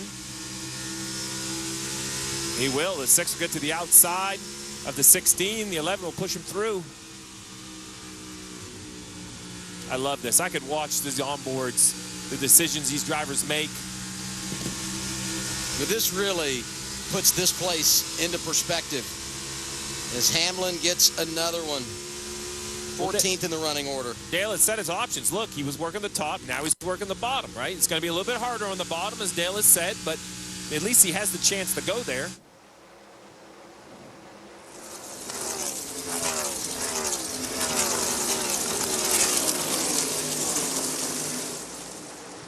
And now we watch the battle for the lead. Cindric's still there, but here. Cindric's holding on, but here comes Briscoe. Battle between Bell and Byron now for third, just behind. So there's a few little change coming through. 20 to go here in stage 1. That's around about 10 more minutes of action till the next caution. And that's when Ryan Preece desperately needs it, because Preece is down 2 laps. He needs these times to sort of switch back and get more positions in, because he's stuck behind at the moment. JJ Elliott, by the way, behind Cody Ware. But Cindric really surprising me here, Jack, that he's in the lead of this race. Like, really shocking. He's managed to clone up so many places. 23 places from where he started. Bell's been told they think he's the fastest car on track right now. Cindric or Bell himself? Bell is. Well, Cindric's the fastest car. On that plan as well. Unfortunately, he just dropped outside the top 10. Guys, he was going to come down pit road for a pit stop, but he was called off when they realized that they would be able to restart in that top 3. You know, he was playing the points game. He is 31, at least coming into this race, 31 to that cutoff line, 20th in points. Not a good showing right now for the 3-time champ. Denny Hamlin goes around. Yeah, the problem is their car is not even good enough to use the track position. Yeah. That's what's frustrating. I've enjoyed watching Denny go through the field, but one car that's even more impressive, I believe, is the 17 of Buscher. Quite a ways. He was right in front of Denny just a few moments ago, but he drove off and passed a handful of other race cars in this 17. So good speed in the 17 early.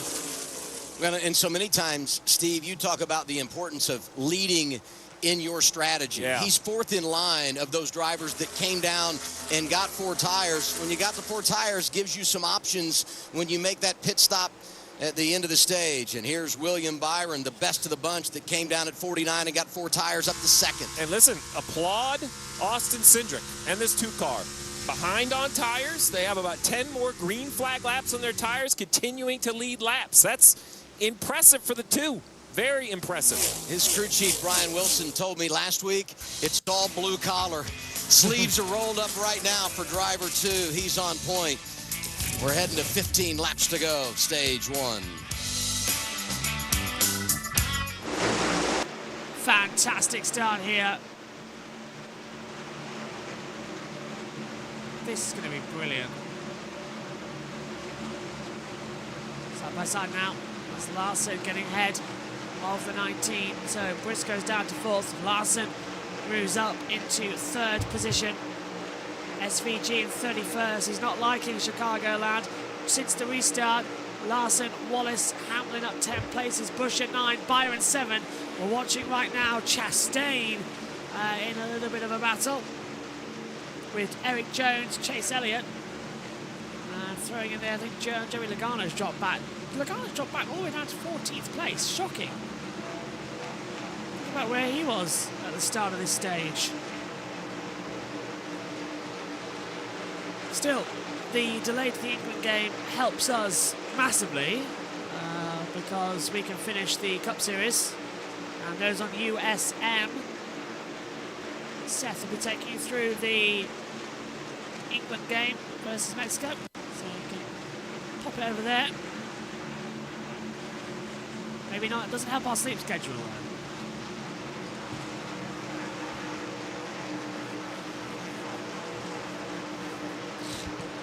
If anybody wants anything from Wimbledon tomorrow, let me know, because I think that's going to be a long day as well, as Bubba Wallace slips on the inside line at turn 3 and 4, manages to get ahead of the 20. Bob says Larson and Byron making it those 4 tyres pay off. Absolutely. Wes saying 9th. Yeah, 9th for Reddick. He's moved up. Storming start at the moment from Reddick. Something wrong with Michael McDowell.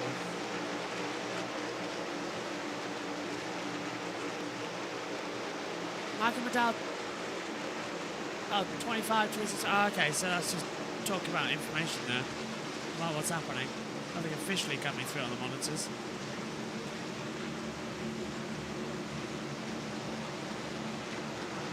It's a great race action we've got lined up. Stage 3 is going to be something special.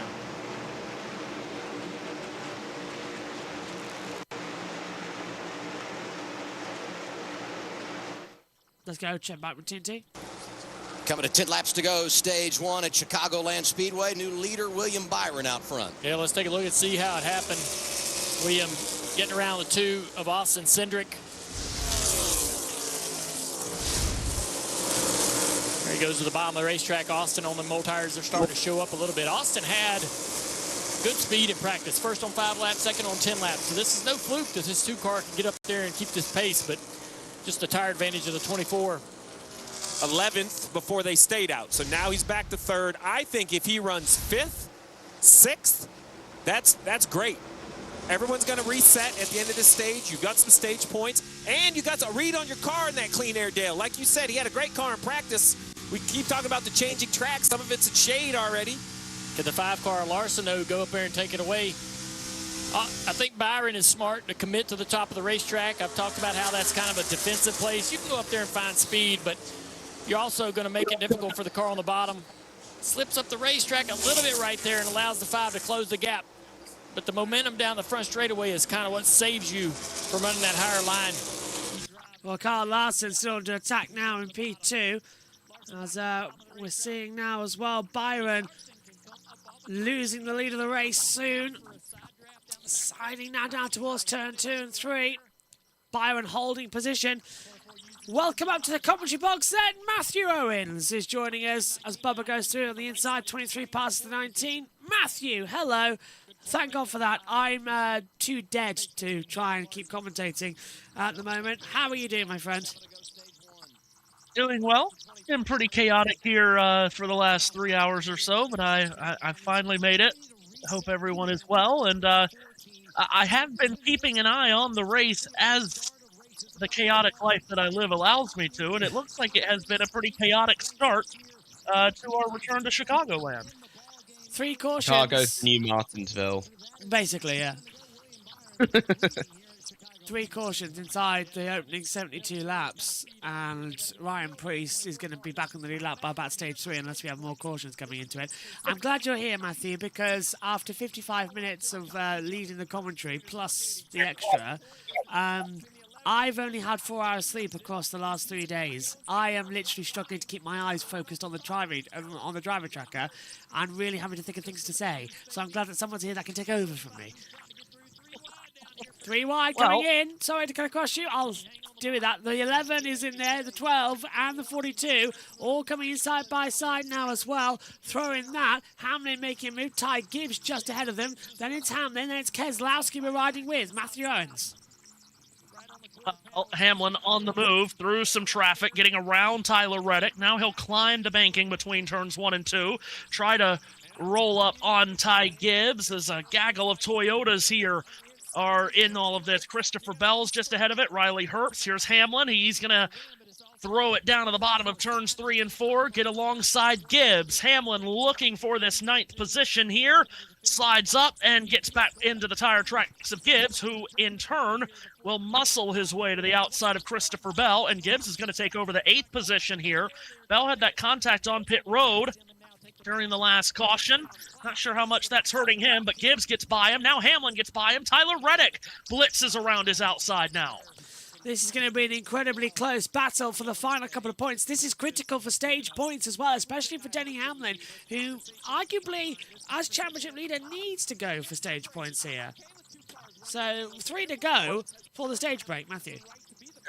Well, of course, he's only 1 point ahead of Reddick coming into this race, and they are racing right together. Hamlin 9th, Reddick 10th. That's for 2 and 1 championship point respectively. But here's Hamlin digging deep on the bottom of turn 2. Gets Ty Gibbs just a little loosey-goosey off the corner, and Hamlin down the back straightaway will clear Gibbs and move up into the 8th position. So Hamlin moves up into 8th. Now he'll go after Riley Herbst, who has had a very quick car all weekend long. So Hamlin breaks in to the top 10 in the final couple of laps here of this stage. William Byron out in front by half a second on Kyle Larson. Byron, who has not been at the front much this season, only 42 laps led for the entire season through the first half of the year for Byron, but it looks like he's going to win this stage.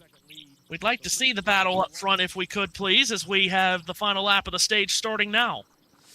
So it'll be William Byron who's going to take the first stage victory back at Chicagoland Speedway for the Aero 400. Larson's going to be just behind him by about 0.7 of a second. Bubba Wallace will take 3rd position, but it has been a really strong one, up 8 places since the restart, 9 places since the actual race start. Brilliant from Byron. Green and white checkered flag. Stage 1 ends, and it's William Byron who is victorious. 2nd for Larson, Wallace, Cindric, Briscoe, Busher, Herbst, Hamlin, Gibbs, and Reddick, the top 10. Very nice. Jack and JT still with us in the booth as well. Jack, what do you make of stage 1? Lads, it's stage 1. Can we stop wrecking each other? Oh, here's Ross Chastain and Josh Berry. Ooh, bit of contact there. And it's going to be a photo finish at the... Okay, there wasn't a photo finish. Never mind, we didn't get to see it. But yeah, a little bit of contact there. But like, lads, like, Hill and SVG made no sense to me because they're battling for 28th. What are you battling that hard for 28th for in stage 1? Just calm it down, lads. I kind of want to get through this so I can watch the England game in some level of P. You're brave thinking the game is going to go on. This means my control is most likely going to go through my TV during the game. Matthew. I do like how the TNT folks are like, well, we were trying to look back and see when this thing started with Austin Hill and Shane Van Gisbergen, and they went back to, like, Pocono. And it's like, what are you talking about? Those two got into it many times when Shane was down... throughout their whole career. Yeah. I'm not sure why they said it all started at Pocono, but whatever. It started at Pota in 2024. What's going on here? Is that's part of the track that's breaking up down pit road. They're trying to put tar on it. Oh. That's still the start line. That's the line. People trying to get in the track. That's bad. Kentucky flashbacks, anyone? Well, now that's Can it not be like this during Daytona, please? Thank you. Well, that's not good at all. That reminds you of the first time the Cup Series went to Kentucky back in 2011 when no one could get in. Yeah. At least this time they're missing a good race, though. Yeah, it has been announced as a sellout. For those of you watching on USN, you know the name Jared Rubel well. He's our hockey guy. He is at this race. He's, of course, in the Chicago area, and he said it took them an absolute age to get into the track itself. They just got there in time. They said they got to their seats just as the national anthem started.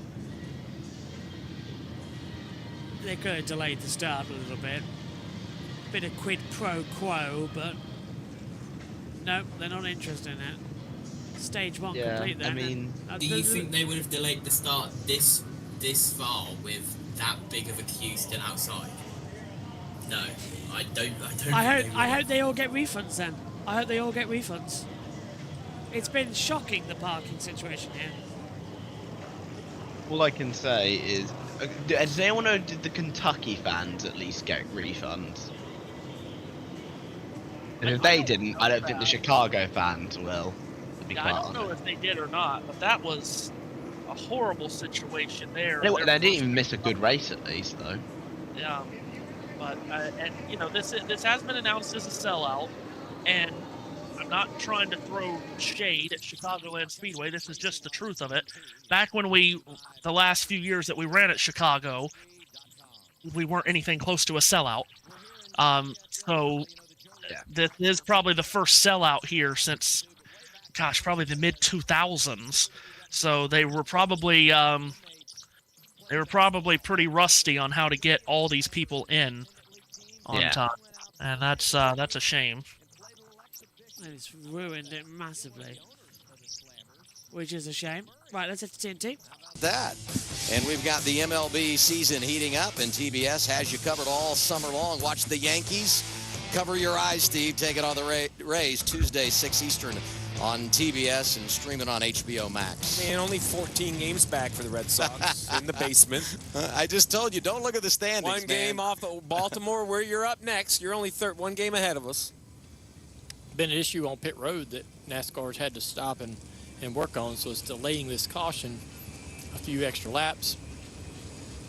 Not sure if the timing line came out of the surface of the track or something.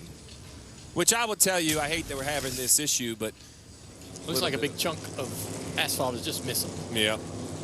Walking around this facility all weekend, I'm going to give it to the NASCAR crowd. Julie Giese and everybody kind of helps oversee this racetrack. We could have raced here last year. I mean, the garage looked great. The grandstands look great. Mamba, I've kind of walked the whole facility. It's hard to believe it's been dormant for 7 years. Yeah, Stevie, I'm over in turn 3 right now. I think I figured out my favorite place to watch the race from. Just watching them go through 3 and 4, they look like they're on a roller coaster. And then behind me is kind of like the backstretch. We haven't talked about it much. There's a lot of characteristics of this place, but it's kind of a D shape, which isn't normal for most of our racetracks. It kind of reminds me, Dale, of the old Myrtle Beach Speedway. I raced there before. It kind of gives me a little Myrtle Beach vibes back here.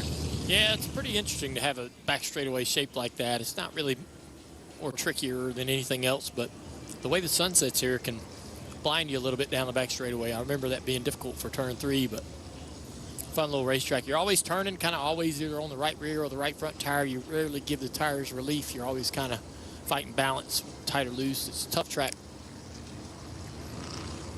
Let's get a report. Chase Elliott with Danielle. What's happening there, team number 9? Well, it was a late night here at Chicagoland last night in the O'Reilly Series race. Chase Elliott and Brandon Jones were putting on one heck of a show in overtime. Brandon Jones got the best of Elliott. He settled for second there, said Brandon drove a smart race. I wasn't going to race him too hard or get into him there at the end. He kept it clean, but he is hungry for his 3rd win of the season tonight, guys. Elliott started 9th. He has fallen to 15th, but the car is getting better. The latest he told his crew chief, Alan Gustafson, he said, it's not terrible. I feel like we missed it a little bit in that earlier run, just a little bit tight, but the balance isn't bad. They are slowly feeling like they're getting this car where it needs to be as we enter stage 2. You know, the 9's one of those teams that put on 4 tires back at lap 49 and just didn't make much of it, right? Byron Larson got to move forward. Elliott kind of just got stuck back there. Danielle referenced that was a fun race last night. Delayed a few hours because of all the rain we had here yesterday afternoon, but once we went green, an electric race. Brandon Jones with a tremendous job, as Danielle said, in overtime, getting his first win of the year. I tell you, one of the storylines for me that came out of that race was just how hard it is to choose, Dale. Well, you and I have talked about this, which lane you want to be on the restart, how you restart. The leader didn't hold the lead. The leader who controlled the race didn't hold the lead on like the last 4 or 5 restarts. Like you were sitting ducking. I couldn't figure out top, bottom. It didn't seem to make sense where it was. The results were the same, but for different reasons. That'll be the challenge also in stage 3 for these cars. Pit stops coming up. William Byron leading them down to Vabismo Pit Road. Here's Shannon. Yeah, that 5 car is starting to free up, but they are still working on entry and exit of this pit stall for the 5 car. They told them pit a little bit wider from the wall, and they even pushed their pit sign out a little bit. Meanwhile, Austin Cindric said driving too much through the right front in traffic, leaned hard on the right rear out front. Danielle. Bubba Wallace got 3rd place in that first stage. Charleston Knight got on the radio and said, great job, we needed those stage points. Bubba said it's okay to sacrifice some front end grip to be a little better at the end of this run. Marty? Stage win for Denny Ham, or for William Byron, however. He said, that's the hardest I have pushed the pace in the car so far. And when I push the pace, the turn gets, quote, lazy. I need a little bit more help on the long run. Byron wins the race off pit road, +1 for Bubba Wallace. Larson lost a spot, +2 for Buscher. And Cindric, after the cycle, comes off in 5th. Really good situation for that 2 team. Yeah, Christopher Bell gave up a lot of spots, but I believe they're doing some repairs from that contact on pit road with Todd Gilliland.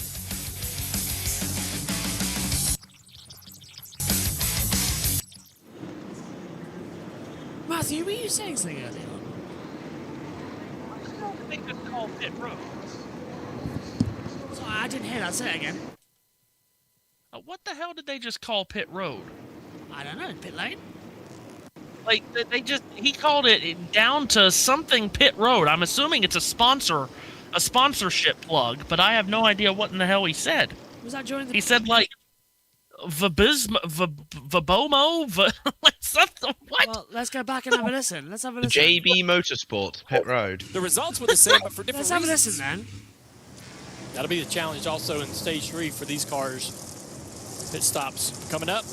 William Byron leading them down to Vabismo Pit Road. Here's Shannon. The Vabismo Pit Road. What is that? I have no idea. I've never heard of that. That's totally new to me. As we get ready for a green flag. Right. Does this mean I can sit back a little bit in this stage and let Matthew lead? Because I am... how do I put this nicely?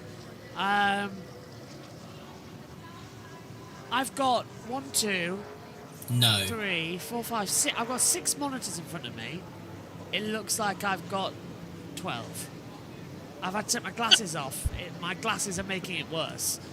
So I'm really struggling. It's been such a weird weekend, viewers, watching on. I literally have a schedule. I will read you on my iPad that I've had for today. That we've been working on our production order. It all started when Formula E got moved. So it started Friday night at 11 p.m. It then went to Saturday morning at 1 a.m., Sunday morning at 4:30 a.m., straight then into all day of Formula 1 action and tennis action. That then led to the O'Reilly practice, the Cup qualifying, the O'Reilly qualifying, IndyCar going long until late. O'Reilly race starting at 3 a.m. Another round of Sunday night F2, FP3 qualifying and race for Formula E. Then all the F1 action for today.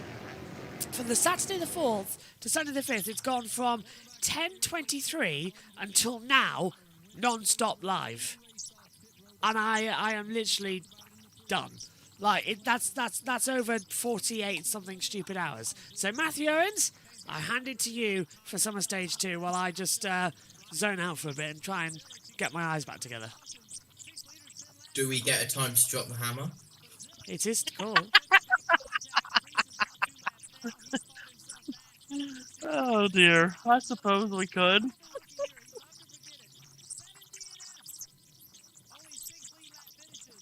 Oh goodness. Well, was a crazy first stage with the Ryan Preece and Connor Zilic incident on the first lap. Then we had 2 accidents that very much looked intentional.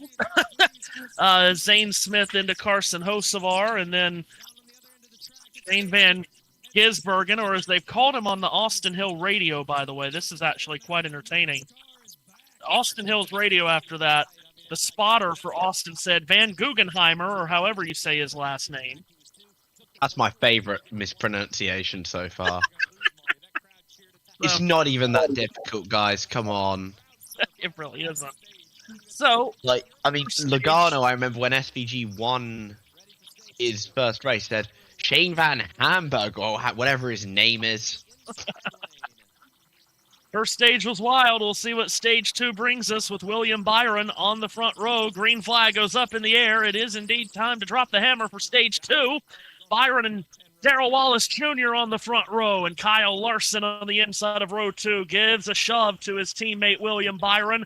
Off into the corner they go, and Byron is clear to the lead as they sweep up out of turn number 2. Go down the back stretch. Byron, the stage 1 winner, clear. Side-by-side action at second. Kyle Larson to the inside. Darrell Wallace Jr. flares up around the outside. Then it's Denny Hamlin, Chris Buescher, Chase Briscoe, and Austin Cindric. But off turn 4, it's William Byron out in front. The fight is on for the 4th position. Jack, Denny Hamlin, and Chris Buescher dueling back into turn 1.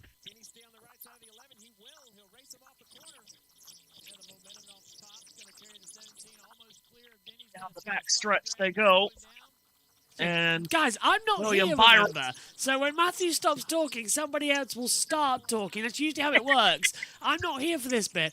Just to get in with the local bit at the moment here, D-Lead Vox has said, I-80 has been under construction for a long time, and they won't be finished for a long time. It's a nightmare. Pro tip, camp at the track, rent an RV, don't leave the whole time you're there. But Byron holding on as well from the lead from Bubba in second. That's strong. Right, Jack and JT, you are the co's. I'm not here. Well, and Wallace is going to sledgehammer that Toyota to the bottom of the racetrack in turns 3 and 4, and he's going to try to get underneath Byron. What a power move that is from Wallace in the Space Jam Toyota. Gets alongside Byron. It's 23 and 24 going for the lead going into turn 1. Byron again will let it drift up and climb the banking in 1 and 2, but Wallace has good grip on the bottom here, and he's going to sail off turn 2. Darrell Wallace Jr. goes to the lead. Byron back to second. Larson falls in line third. Then it's Denny Hamlin and Chris Buescher 4th and 5th. Now Byron might be left vulnerable to his teammate here. Kyle Larson works to his inside. Off turn 4, he'll fall back in line behind Byron. Larson will go down to the apron, try to charge up a run around Byron, but Jack, that really was a power move from the 23. Yeah, strong move there from Bubba Wallace into the lead of the race. And Larson looks like he's going to get past Byron in a matter of a few laps at this point. He looks very quick, Larson. Hamlin also goes, oh, he's going around! Larson spins off turn 4 in front of the entire field. Denny Hamlin the ducks commentator. inside. Buescher goes around the outside, and everyone will avoid Larson, who comes to a smoky sliding stop in very wet grass. He is not going to get out of that grass without any assistance. And the caution flag waves, and you're right, Jack, curse of the commentator right there. Larson just flat loses it. We literally joked about this. Yeah. Yesterday. This happened. And this morning. If a car goes into the infield grass with how wet it is, are we going to have to go fishing for some NASCARs? The answer is yes. Well, the officials actually told them before the race, don't go in the grass. They literally begged them, don't go in the grass. It's like a swamp in there. And look, they're having to literally dig it in, and they're going to drag it all out. So all this mud and water is going to get poured onto the circuit as well. It's the worst thing that could possibly happen. And of course it happens to Kyle Larson. Look at the lines he's put in already. Yeah, he's going to lose at least one lap, if not multiple. And this is why there's all kinds of parking problems, of course, outside the track, because so many of the parking spots is in grass, and that's why you've had so many issues getting people in tonight. Oh, my goodness. But Larson, who a lot of people fancied coming into this race because of the kind of track that it is, he's so good on the 1.5 miles. He's good on these worn-out surfaces. Looks like he's going to get pulled out here without losing more than one lap if he can get back to pit road. Oh, that's going to safely. I don't like how that was pulled out, really. They've pulled him out, so now they've unlatched him. Now he's got to get back going, but again, he might have... The rear tires are flat, too, so no, this isn't over yet. Now they're going to have to tow him from the front and get him round the lap because he can't get back to pit road on his own power. All 4 tyres are flat. The mud's just popped them. I had literally just... Guys, you were watching me on the comcam. I took my headset off, took my glasses off, put my arm back and just closed my eyes for a few seconds. And all of a sudden I hear Matthew Owen screaming. So, yeah, now they're pushing him. The Ram truck is now pushing Larson around the field. And that's going quite fast, actually. They're really trying to get him off, aren't they, with a bump start? Yeah. Nothing stops Ram. Apparently so. Even JT says, are you here or are you not here? I'll tell you what, I am going to take this opportunity to go for a bathroom break, though, and then I am not here. Right, now I am leaving. Larson's not happy with the safety crew as well. Well, yes. Quote, blank idiot, turn right, it's flat, I'm beached, I'm blank. Well, yeah.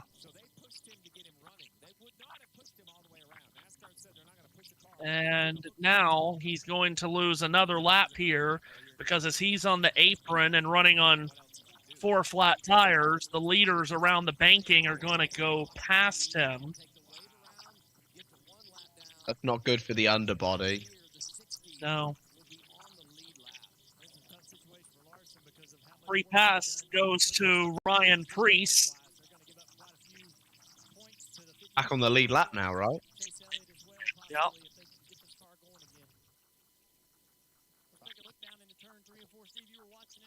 Well, Jack, I would ask you what happened here, but I mean, he just lost it all on his own.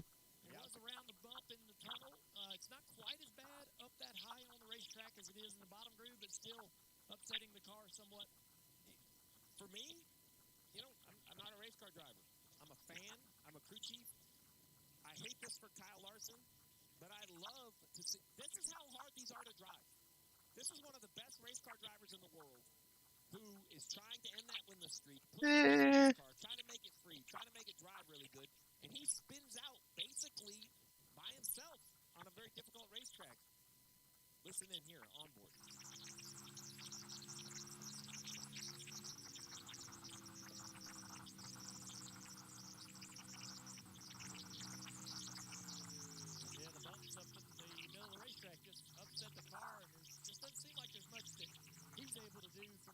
Okay. Well, Larson back going, but down laps. I was literally just sending a message to JT about what people are hearing and what people aren't hearing.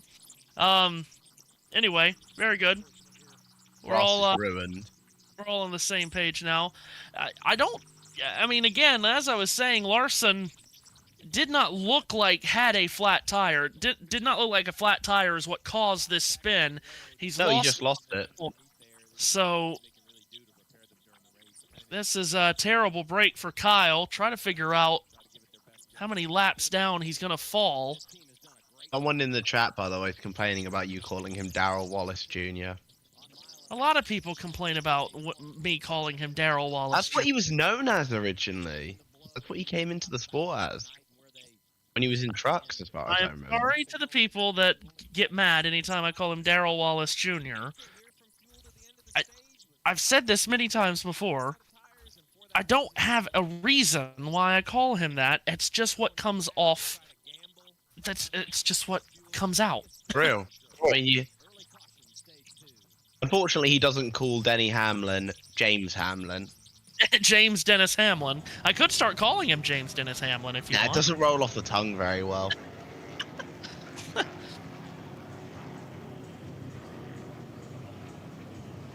So, pit stops under caution here for a few guys, including AJ Allmendinger. Joey Logano is in. Christopher Bell in as well. They've really been working on that 20 car ever since the contact on pit road. To the right front. Also, Ryan Preece, who just got the free pass to get back on the lead lap after the lap 1 caution.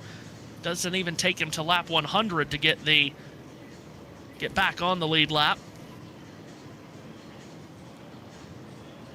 So Wallace, the leader at the time of caution, and it looks like Larson is 2 laps down based on the scoring that I'm looking at.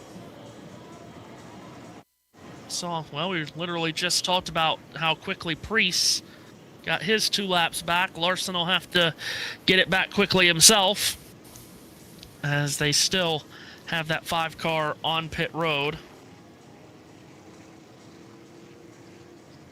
5th caution of the night. 1 for the end of stage 1, of course, as the 5 car will go back onto the racetrack.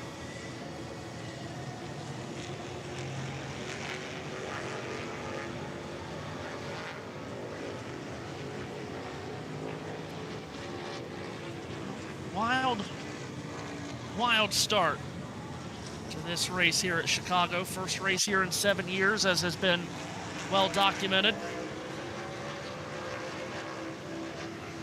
And only 3 drivers in this race can say that they have won a Cup race here at Chicago in the past, those being Brad Keselowski, James Dennis Hamlin, and Alex Bowman. The only 3 to have won here at Chicagoland in the past.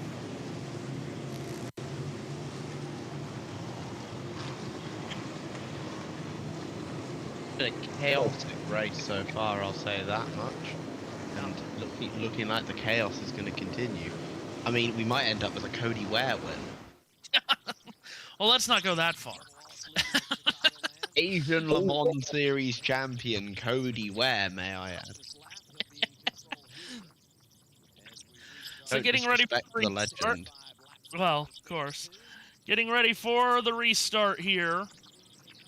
Darrell Wallace Jr., the leader and the control car, has chosen the inside line.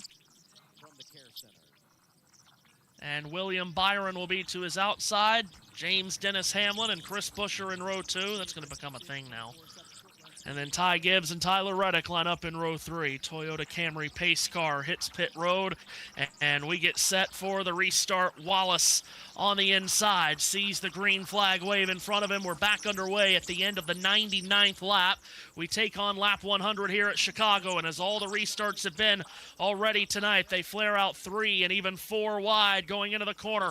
Wallace nailed on the bottom. Byron around his outside. Wallace going to try to slide up, cover off the spot from Byron. Can't do it. They'll race side by side down this backstretch. Chris Buescher watches this battle every step of the way. Chase Briscoe jumps into 4th ahead of Tyler Reddick and Denny Hamlin, but it's Wallace away with the lead, getting a good run around 3 and 4 this time. And back to the line, it's Wallace who will lead lap number 100 as the racing is here, there, and everywhere in the middle of the pack. 3x3 racing. Middle of this hornet's nest going into the corner is down on the inside. Goes Ross Chastain to the inside of Austin Dillon. Shane Van Gisbergen is 3 wide around the top with Ricky Stenhouse Jr. to his inside. AJ Allmendinger is there. Carson Hocevar, Michael McDowell. Further up towards the front, Denny Hamlin and Tyler Reddick go door to door. The championship leaders battle for the 5th position. Reddick to the right elbow of Denny Hamlin as they scream across the line and race back to turn number 1. Hamlin will try to pull the slide job here on Reddick, throwing that progressive Toyota to the bottom, and then progressively moves up the banking, covers off Reddick, who then tried to come back at him down the backstretch. A lot of zigging and zagging here from Hamlin and Reddick is through 3 and 4. Reddick around the outside, loads up a run, gets alongside Hamlin. Door handle to door handle stuff here between the 11 and 45. Reddick repasses Hamlin for the 5th position going back into turn 1. Hamlin not giving it up though. He'll send it to the bottom of the racetrack through 1 and 2. Drifts up out of the corner, gets up in front of Reddick again, who will then once again pull out of the drafting pocket, dive to the inside, fall back in line for turn 3. Meanwhile, Alex Bowman and Chase Elliott are dueling for the 7th position. These 2 teammates from the Hendrick Motorsports stables come to the start-finish line. Elliott gets ahead of Bowman. Ty Gibbs is there. Bowman throws an elbow at Gibbs, forces him down to the apron on the front straightaway. Gibbs back on the racing surface, back to turn 1. He's around the inside, slides up. Bowman won't let him in line. Bowman will hold on to this 8th position ahead of Ty Gibbs, and then comes Eric Jones, who of course has put himself into the mix to try to make the chase. All of this happening just on the outside of the top 10. Bowman, one of those 3 prior Chicagoland winners that I was talking about earlier. The most recent Chicagoland winner was Bowman when he won here in 2019 for his first ever win, back when he was driving the 88. Behind him, here goes the aforementioned Eric Jones. Sledgehammers that 43 to the bottom of the racetrack off turns 1 and 2. He'll slide up in front of Ty Gibbs. Gibbs now will come back at him. He'll dart to driver's left, going to 3. And the green and black Monster Energy Toyota on the bottom of the banking drifts up side by side with Jones. Jack, good battle here outside. Tail into the top 10. Yeah, great move there from Eric Jones, who seems to have really found his footing in this legacy team, having been their sole consistent driver throughout their existence. Earlier, it looked like Shane Van Gisbergen might have skimmed the wall there, as Chase Briscoe goes to the inside of Chris Buescher. I think he thinks better of it, however, on an exit of 4. Briscoe and Buescher in a battle for 3rd behind the leaders Wallace and Byron. Chase Briscoe still searching for his first win of the season. In fact, the top 4 drivers have not won this year. Wallace, Byron, Buescher, or Briscoe. You got to go back to Hamlin in 5th position, the highest running winner this season. Meanwhile, let's pick up Corey Heim, the San Diego winner from a couple of weeks ago. He's running with teammate Riley Herbst. This is at 12th and 13th on the racetrack, Riley Herbst and Corey Heim. As here's Alex Bowman. Boy, he has a major run off of turn 4. Cuts to the apron to get to the inside of Tyler Reddick. Not only will he steamroll his way past Reddick, he'll also work to the inside of Chase Elliott in turns 1 and 2. So Bowman on the move here in the 7th position and trying to take 6th from his teammate Elliott. Was unable to do so in turns 1 and 2. Now Bowman will go right to the bottom of 3 and 4. Elliott goes that direction too. Tyler Reddick climbs the banking. He's going to load up a big run around the top is Reddick off turn 4. He'll slice and dice his way to the inside of Bowman at the start-finish line. Rejoin the racing surface will Reddick. Elbow to elbow with Bowman as they blitz towards turn 1, and Reddick's got that spot right back. Jackie takes 7th. Yeah, I mean, good, solid move there. I mean, Bowman's looking strong today. I expected him to be given his win at Chicago, as SVG is passed by Christopher Bell, who moves up into, I think that is 23rd. Bell, who was looking quick in these early stages, faded back, but looks like he's trying to carve his way back through the field. He's got a Chevy to pass next. I want to say that is Ricky Stenhouse Jr., the 2-time Nationwide Series champion. Now Stenhouse just ahead of Bell, who drives the number 20 car, which Tony Stewart did drive to 2 victories here at Chicagoland in 2004 and 2007. Bell climbs the banking between turns 3 and 4 and tries to get a run up on the Mississippi driver. Ricky Stenhouse Jr. stays behind Stenhouse. This is at 22nd and 23rd position on the racetrack. Stenhouse will throw it to the bottom of 1 and 2. Left side tires on the white line, but Bell is right around the top, and he's got a big run at him. Is Stenhouse going to shut the door? No, he's going to give Bell some room. Around the outside goes Bell on the approach to turn 3. Side by side here for the 22nd running spot. Stenhouse on the bottom, and Bell keeps it flared out around the top. Should be able to make this pass pretty easily, and he does on the exit of 4. So Bell moves up into 22nd as we close in on the halfway point of stage number 2. This is lap 32 of 85 in the second stage. For you Kyle Larson fans, you can see on the timing and scoring that he is 2 laps down, running back in the 36th position. He's behind the mighty J.J. Yaley. Yes, behind J.J. Yaley. He is the only car a lap down at the moment. So let's see, Yaley and Cody Ware are about half a lap down. So Larson needs a caution pretty quickly in order to get the free pass to get one of those 2 laps back. As here comes Chase Briscoe on the attack in turn 3. He's going to pitch that Toyota to the inside of Chris Buescher. Off of 4, Briscoe gives Buescher plenty of room, and the Ford and the Toyota cars will run side by side across the line and arc back into turn 1 with Briscoe on the bottom. We know these Toyotas are really good the further the run goes on, and he's going to slide up in front of Buescher on the exit of the second corner, and Briscoe takes over the third position.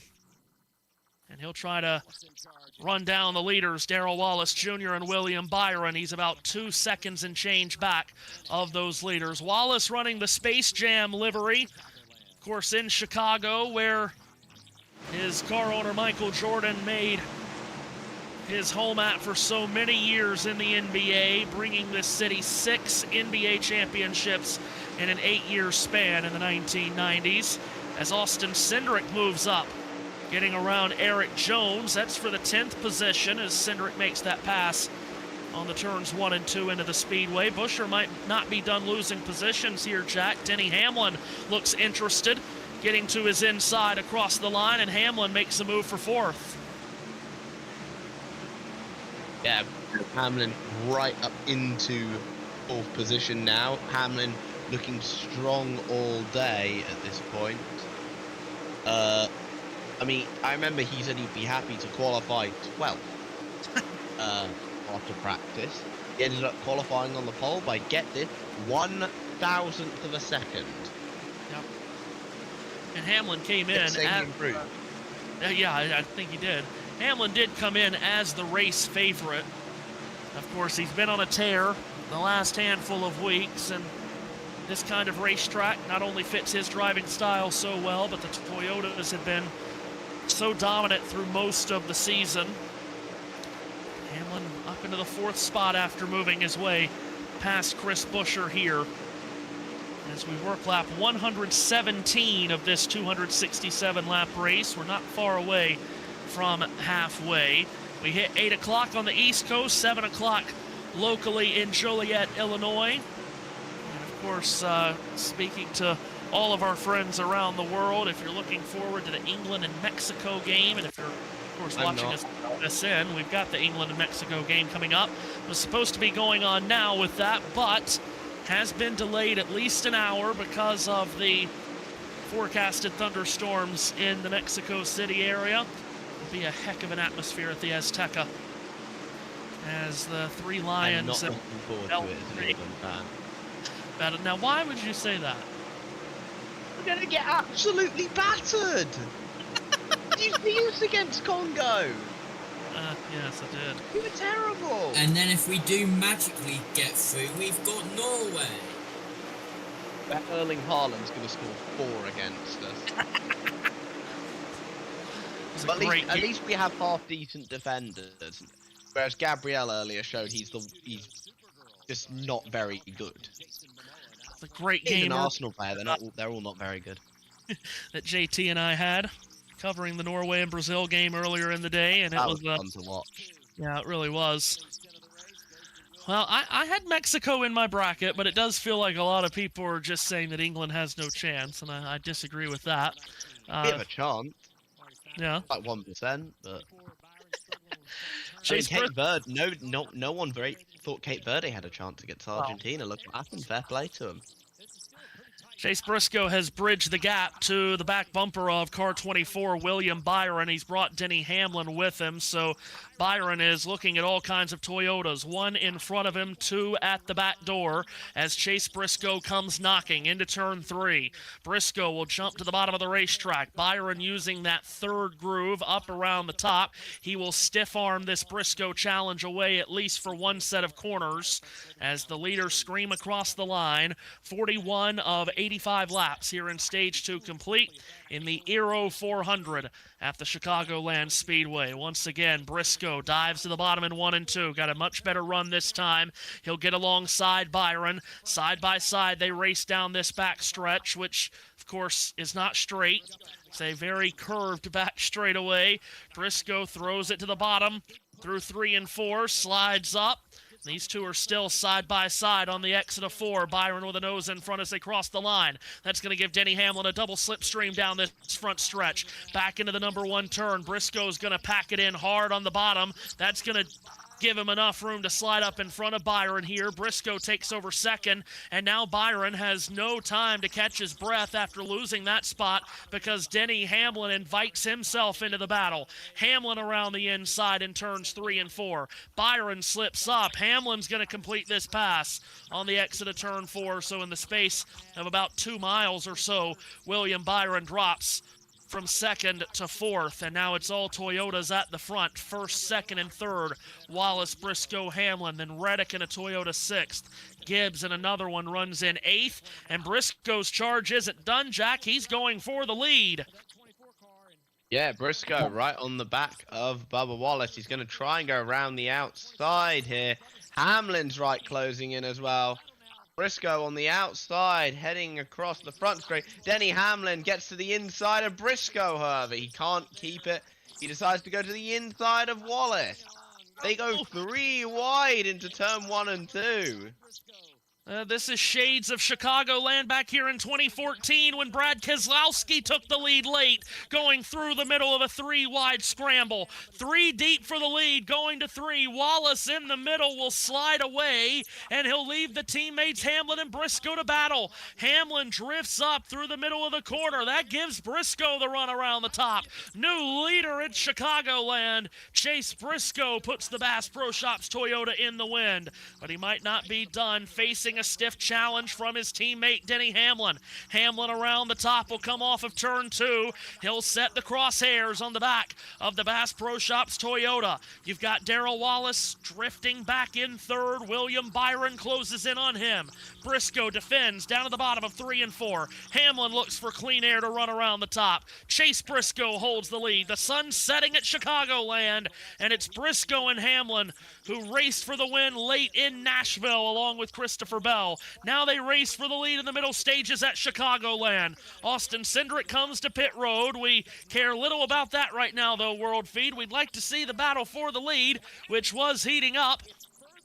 Could we see it, please? Denny Hamlin charging, stalking, Chase Briscoe, and Hamlin is right behind him as they come off of turn 4. Briscoe holds the lead. They flash out of camera shot. Now we can tell you nothing. We can tell you that Chase Elliott comes to pit road. Now the battle for the lead is on again. The joust goes to turn 1. Briscoe splits the difference right down the middle of the racetrack. He'll run in 1 and 2. Hamlin is a groove lower. Off turn 2, they're nose to tail as Chase Elliott hits pit road. As we mentioned, Hamlin is going to try to throw it to the bottom of turns 3 and 4 again. Here comes Hamlin.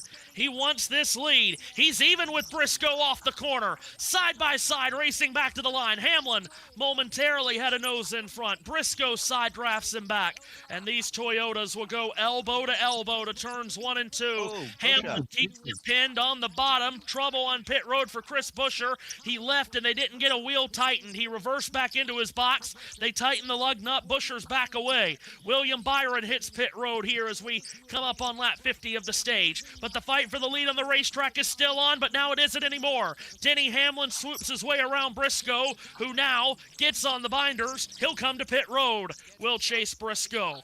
What a terrific battle between those I have two. some comments, by the way, from Austin Hill regarding the incident between himself and Shane Van Gisbergen. Quote from him is, one is, if I need to explain to you what happened, you need glasses.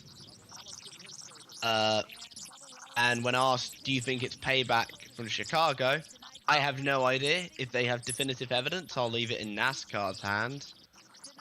And then asked, are you going to talk to him? And he said, I don't know how much I'm going to get out of him from talking to him. It's Shane. Okay. No love lost there. No, that's for sure. And it's been that way for the better part of 2 years. Corey Heim is on pit road. Nearly slid too deep in his box there, Heim, but the 67 team goes to work. Meanwhile, Denny Hamlin has yet to come to pit road. And he is staying out there quite a bit longer on these older tires, so when he does come in, he's going to be quite a bit behind the likes of Byron and Briscoe. But, of course, we'll have fresher tires for later in the run. He tries to get around the J.J. Yaley automobile on the run up to turns 3 and 4. Will Hamlin come down pit road this time? He will indeed. So Hamlin hits pit road, and this will come with 33 laps to go in the stage. So his run to the end of the stage on this set of tires will be only 33 laps, but he will lose the lead because of how much longer he stayed on the racetrack here. Ty Dillon just exiting pit road. 300th career start in the Cup Series tonight for Ty Dillon. Ooh, Tyler Reddick's been in the grass, has he? Tyler Reddick is on pit road, and he's got mud splattered all over that race car, and more importantly, splattered into the grill. That's why he's on pit road, to change the windshield cover and to get the mud out of the grill. So somewhere Tyler Reddick has been in the grass. It went unseen by TNT cameras, obviously. That car is absolutely soaked in mud, and now they are pushing him behind the wall. And the caution has come out. Yellow is out. Fluid, apparently. Well, yeah, oh, yeah, that's a lot of fluid. When he went through the grass, he probably broke all kinds of stuff. Yeah, fluid is the reason from Reddick. That is probably his day done. What? Did he just miss pit entry, do you think? Let's have a look. Oh, you know what? what? It's gone beforehand. He goes. Oh, wow. Yeah, you're right. It's just... Radiator and oil cooler, apparently, according to Reddick. Lost radiator and oil cooler. Well, I just assumed that that was mud from the grass because of just how brown it was and how muddy it looked, but no, it's just oil.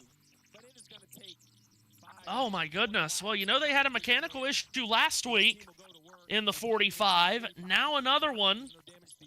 And the driver that had led the championship standings for every week of this season prior to exiting Sonoma last week, 1 point behind Denny Hamlin, is in the garage here. And Tyler Reddick not going to have the result. That's going to be him done, I think. Wow. He's been on a terrible run of form, has Reddick, and that's why he lost the big championship lead that he had on Denny Hamlin, which on Mother's Day weekend at Watkins Glen was over 100 points. Came into this race -1. And now look at him. If you're running in front of those cars, you're okay, but if you're behind those cars, they're not going to pit. So people are going to be trapped. So caution out again, and not everyone had come down pit road in this cycle.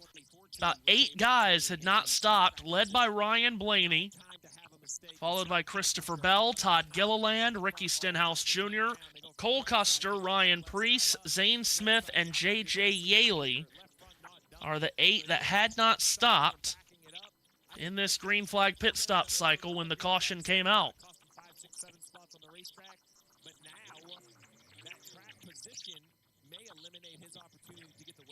It's going to be a break, though, for Denny Hamlin because, as I said, he stayed out so much longer than all of the guys that he was running with.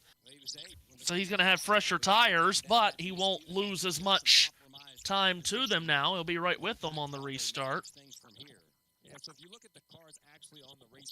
So that certainly changes the outlook for Hamlin for the rest of this stage. Again, just a reminder, if you're watching us on USN, Mexico, and England, coming up, start time has been delayed, so kickoff now scheduled for 9 p.m. Eastern Time, unless that's been edited again, and I haven't heard about it. England's first trip to the Azteca since the players are on the pitch. Game. Very good. Since the famous game against Argentina 40 years ago, the Hand of God goal. Hopefully none of that today with VAR in force. Of course, you had the Hand of God goal in that game. You also had, I mean, maybe the greatest goal in world ever. Yeah. Scored by the same player.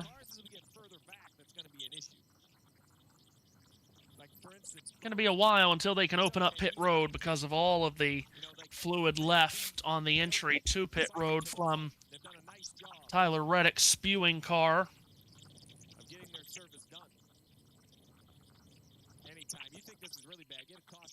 Actually just flipped the TV over to Fox to see what was going on with this now extended pregame show, and they are showing a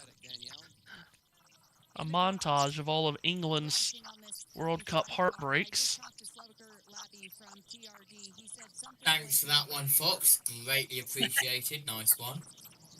Showing Kane's penalty against France from 4 years ago that's still somewhere in the atmosphere.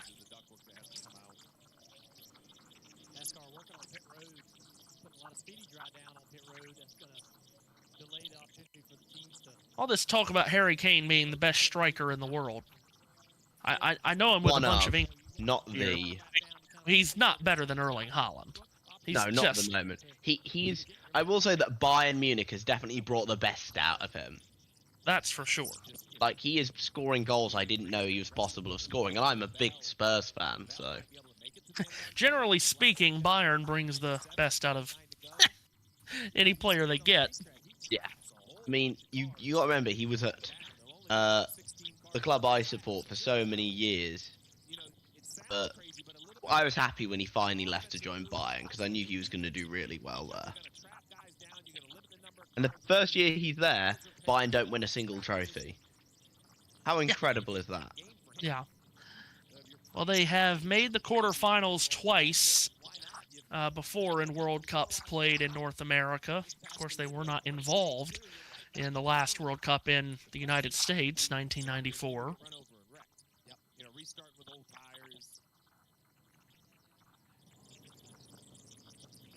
As we still circulate here under caution. And because the pit stop cycle had started and a lot of drivers had fallen off the lead lap, Kyle Larson will not get a free pass here.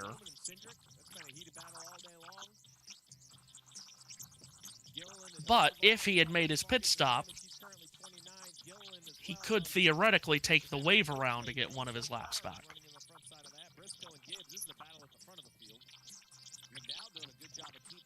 So that is obviously a huge moment in the race for the regular season championship, and we know how important that is as Reddick falls out of this race while Denny Hamlin's still on the racetrack and looking like a contender to win, as he seemingly is each and every week. Obviously was a huge feather in the cap for Denny to come out of the road course at Sonoma last week, outscoring Reddick and taking the championship lead from him. Outscored Reddick in both of the road courses the last 2 weeks. One would not have expected to happen.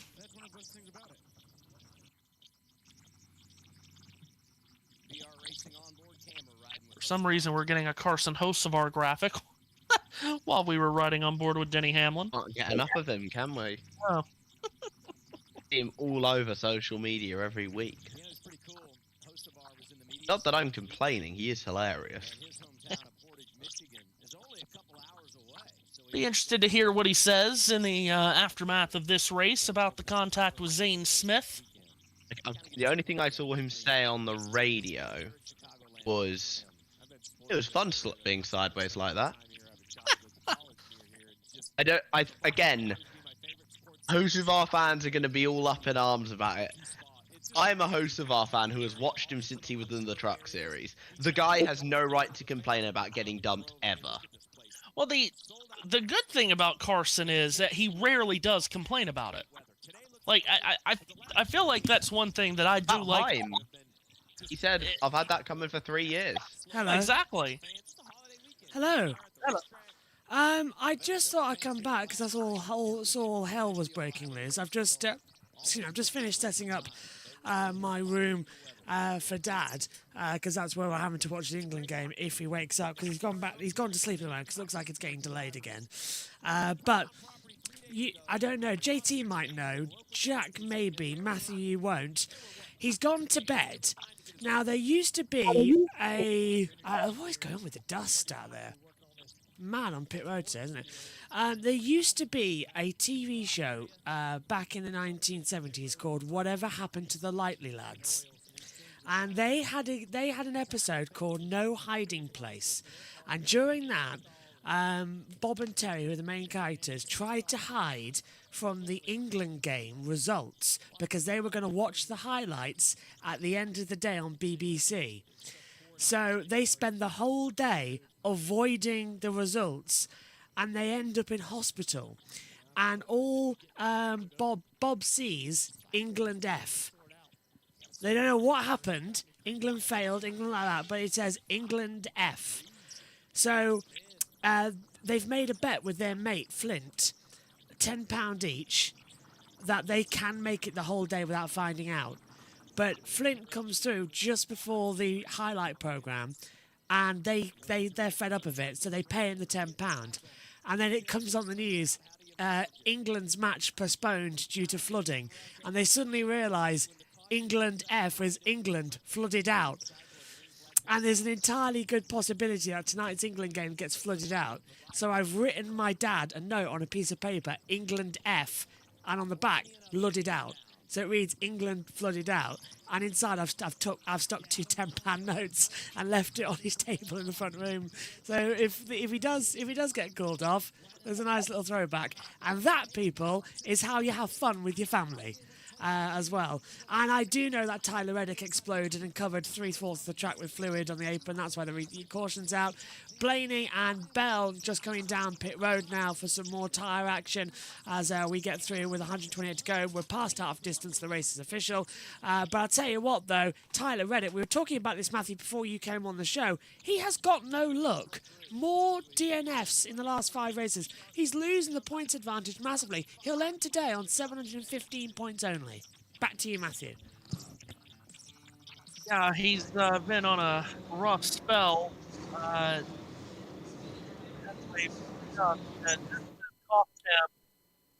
That big championship lead that he had again. Reddick exited Watkins Glen, the 12th race of the year. He left there with a 129-point lead. So coming into this race, he had lost 130 points to Hamlin over 6 races, from a 129-point lead to being 1 point behind over those 6 races, and he'll lose even more to Hamlin here tonight. NASCAR heads to Atlanta next Sunday night. Quaker State 400, available at Walmart, is the official name of that race. That is a race next Sunday night. Remember, 7 p.m. Eastern Time, Sunday night. And in fact, we're in a run of 3 straight Sunday night races. Tonight, next week at Atlanta, and then on July 19th at North Wilkesboro, we'll run the Window World 450 on a Sunday night. Then the July schedule will wind down with the Brickyard 400 at the world's greatest race course, the Indianapolis Motor Speedway, July 26th at 2 p.m. Eastern Time. And we'll have an off week, just the second and final off week of the year before going into August, which will wind down the regular season with races at Iowa, Richmond, Loudon, New Hampshire, and Daytona. And then the chase begins September 6th with the 100 at Darlington. Yes, you heard Daytona. Daytona is good for me. I like Daytona. I've just sent you, Matthew. Daytona? Yeah, I've just sent you, Matthew, for some context, that episode of Whatever Happened to the Lightly Lads. Okay. So I think you'd like it. You like British comedy a lot. I think you'd appreciate that one. Check that out. I'll be My back. goodness, how old is this? 1970s. Really old. Oh. Okay, yes. I was minus 38. It's Whatever Happened to the Lightly Lads. It's a spin-off from the 1960s, The Lightly Lads, and then it came back with Whatever Happened to the Lightly Lads. But it's so funny. It is, honestly, it is so funny as they come through. Oh, I see they're still singing out there. I like the song for TNT, but I don't know. There's Reddick, being sick out the front engine. coming into it. That's a cool shot. Drone cam there. That is a cool shot looking down on the Chicagoland Speedway. I don't know why we don't. Do you remember a couple of years ago when on the app you could see every part of the track and has battle cameras and all that? Why can't we have those? Because of money, because of HBO Max. Wow.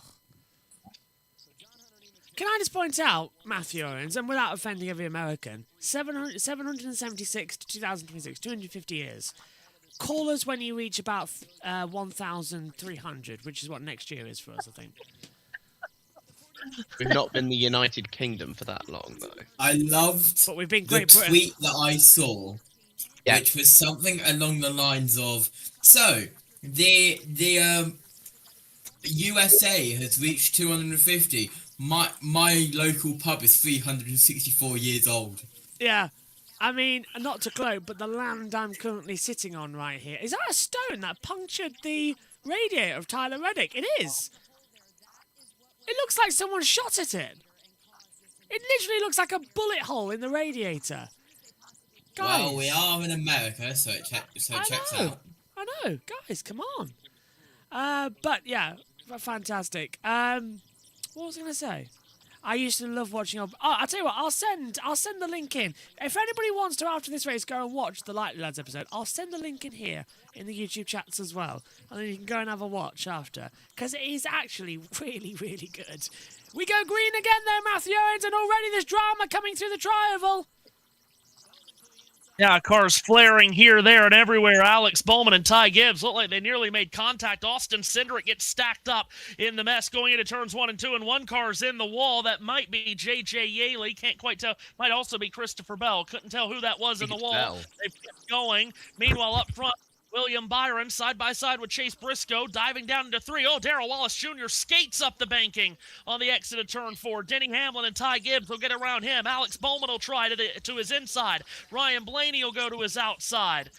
As Byron gets the lead off the restart from Briscoe, then Chase Elliott, now Ty Gibbs to the inside of Denny Hamlin. That's a fight for the 4th position. It wasn't Bell that hit the wall because he's in this lead group, and he swoops from top to bottom off turn 2. He'll stack it 3 wide with Blaney on the outside, Wallace in the middle, Bell down on the inside, Ryan Blaney closing in towards the front here as this race goes on. Blaney gets past Wallace, trying to secure the spot on Christopher Bell. That's 7th, 8th, and 9th. Blaney, Bell, and Bubba. Also, you've got the 34 of Todd Gilliland jumping into this battle as well.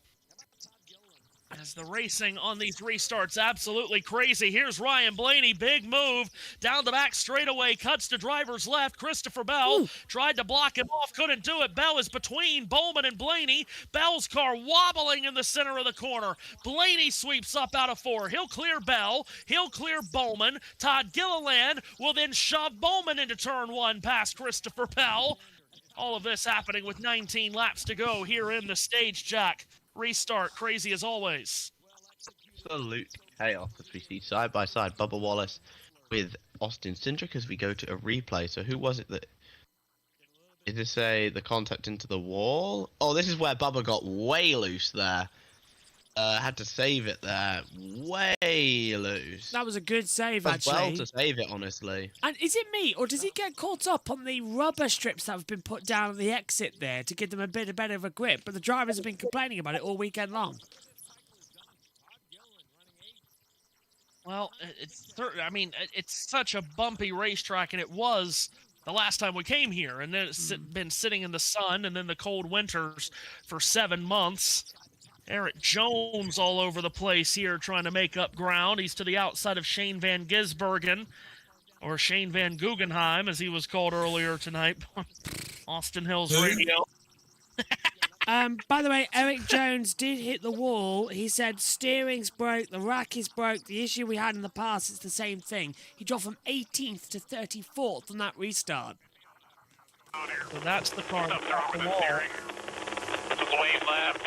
We gotta keep the on and out. Then he came on, Steve, and said it feels like the steering rack is broken and told the guys, listen, we got to clean up these mistakes, especially when you have speed like they had today, Steve, and you can race your way into the top 10. To have an issue like this, very frustrating for your driver. So that was the car that got the wall in the restart. Eric Jones, he came into today 17th in the championship standings, just 12 points outside the chase cutoff, and he just got shoved up the banking on that restart. He had 2, maybe even 3 cars to his inside, drifted up and into the wall. Jones back in the 31st position. Mentioned that he was 12 points outside of the chase cutoff coming in, and he was behind Austin Cindric, who was running up in the 11th position. So as it stands now, Cindric has really jumped ahead of Jones in the race to make the chase. We're at 15 laps to go here in Stage 2, 117 laps to go in the race. Darrell Wallace Jr., who backslid quite a bit on this restart, might be about to lose another position. Around his outside on the exit of Turn 4, Todd Gilliland's Ford from Front Row Motorsports gets to his outside. They'll go side by side down the front stretch. Austin Cindric will get a double slipstream from those two. Wallace stuffs it into one. Gilliland lets it ride around the top, but Wallace will hold on to the spot for now. So Wallace holds on to 9th, Gilliland 10th, Cindric back there in 11th. Then comes John Hunter Nemechek. Riley Herbst is there too. All of this in the late laps of this stage. Meanwhile, Ty Gibbs at 5th, closing in on Chase Elliott. Is this going to be a battle here, JB? Should pull to the inside line down through 1 and 2 and easily get the job done. I love the setting sun. It's creating this wonderful dew point across the circuit, and you're just getting a few little bits of slide. The temperature's cooling. We've got this lovely sort of dark cloud at turn 1 and 2, bright sunshine 3 and 4. You're racing between different conditions. The drivers are going to almost have an epileptic fit if they're not careful how quick they're steaming around here. But Chase Elliott still holding back, but the 54's right on him through 1 and 2, taking the low line, almost clipping the apron there. So just keep it up, and surely on the exit, very close to contact, but just holds it back. And this should now be an easy move on the inside line as Gibbs goes through. The 4th position for Ty Gibbs, the Monster Energy Toyota, slots up into 4th. So you've got a Chevrolet leading the field, then 3 Toyotas now at 2nd, 3rd, and 4th. Then the Chevrolet of Elliott. First Ford is 6th place, Ryan Blaney. As we're at 11 laps to go here in stage number 2 at Chicagoland. By the way, Kyle Larson did take the wave around during that last caution to get 1 of his 2 laps back. Everyone else that's on the track is on the lead lap, so as long as no one else falls a lap down, Larson will be back on the lead lap by getting the free pass when the caution comes out for the end of the stage. That's 10 laps away. Ryan Blaney at 6th. Gets the rod and reel out, starts to fish in Chase Elliott into turn 1. Here's Blaney to the inside. Elliott will hold him off for now through this set of corners. Down the back stretch they will go. Christopher Bell is about 4 car lengths in back of this battle, running in the 7th position.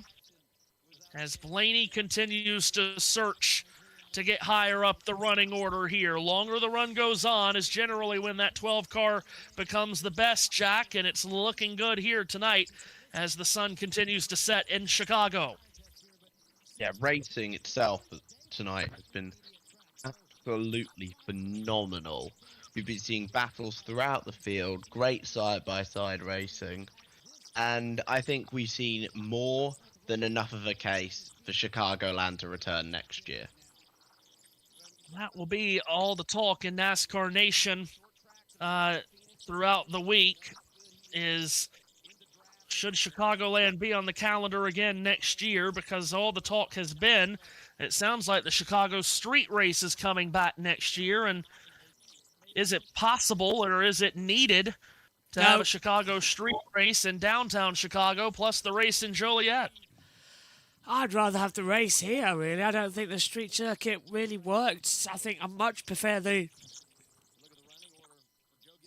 As it gets stopped with a yawn mid-sentence, I much prefer the naval base. That was a much better circuit, in my opinion. It was a lot more fun. 3 wide, Chastain, Logano, up the inside. I can't see who that is in the barrier coming on the outside. It's the 77 as well, making a move coming through as well. So, great stuff from Carson Hocevar of the battle. This is over 21st, 22nd, and 23rd positions. Yeah, those three wide through 3 and 4. Now Ross Chastain is going to get right up underneath the rear spoiler of Hocevar going towards turn 3. Joey Logano's in there too.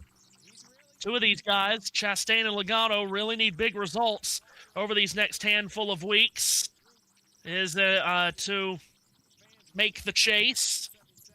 Logano getting around Hocevar now. He's going to try to go after Chastain. Logano, another guy that has not won here in the past at Chicago, which is a bit surprising. Yeah, I mean, we've raced here 19 times before. We haven't had that many race winners here, which is really surprising to me. Looking through, the last 5, if my iPad wants to open up, coming through, I can tell you. Bowman, Kyle Busch, Truex won here twice, 17-16, and then Denny Hamlin in 15. Yeah, only Hamlin, Bowman, drivers that have won here in the past, along with Keselowski. Keselowski winning here a couple of times. Here's Ryan Blaney again. He is going to try to go after Chase Elliott for 5th again, and for some reasons the camera's cut away from that. Meanwhile, Tyler Reddick is back on the racetrack by the looks of it. He is 29 laps down. I'm not sure why we cut away from that battle, though, between Elliott and Hamlin. Or Elliott and Blaney, I beg your pardon. I never know anymore why they delay these things before to go. TNT's not been prime, is it? Wow. Blaney has made that pass on Elliott now. Yeah, TNT basically is a prime broadcast, but they, of course, take more side-by-side commercials, but they also have different producer behind the scenes. As I was mentioning, Kyle Larson might get back on the lead lap at this next caution. Problem is, because he took the waiver out of the last caution, he was hung out there on very old tires. So on those old tires, he is so far off the pace, and he's been lapped again here, and he's going to miss only by a couple of laps getting back on the lead lap, Jack. Yeah. Hamlin still chasing down Briscoe here. It's nice to see Byron leading, because has Byron won a race yet this year? No. I don't think he has. Yeah, he hadn't won, and he only came into this race having led 42 laps for the season. He won stage 1. He's trying to win stage 2. But Chase Briscoe's going to make him earn it, that's for sure. Briscoe climbs the banking up in turns 1 and 2 as we are on the last lap of stage number 2. And is Briscoe going to have a run at Byron going to turn 3? Briscoe trying to figure out where to go. Byron shuts them off. Here they come through 3 and 4. Byron slides up. Briscoe doesn't look like he's got space to make a move. He does not. Green and white checkered flag down on William Byron. He takes each of the first 2 stages here at Chicagoland from Briscoe, Hamlin, Gibbs, Blaney, Bell, Elliott, Bowman, Cindric, and Nemechek. Yeah, it's in the stage, Jack. Byron's won 2 stages. Is he on for the win now, maybe? I reckon he could do the triple, you know. Byron, you were talking about just a second ago about how he's looking really good. Clean sweep. Yeah, clean sweeps on the cards. Byron, Briscoe, Hamlin, Gibbs, Blaney, Bell, Elliott, Bowman, Cindric, and Wallace as America celebrates 250 years of independence. How's that going for you?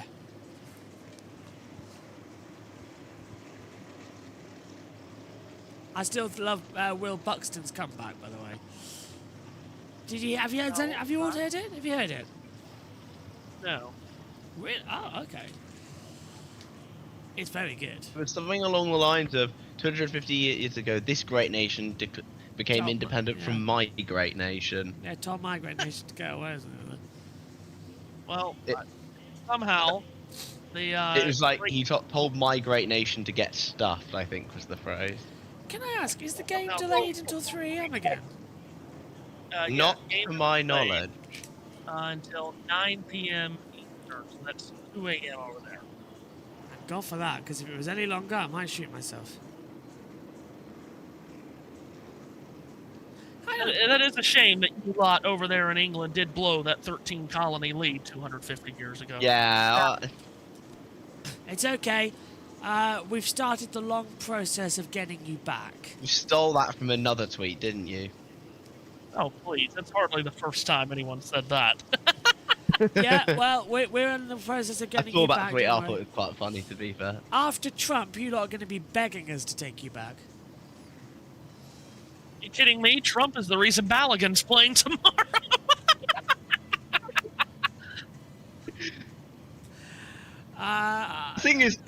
The thing is, as well, all I can say about that, I'm not even surprised anymore. Like,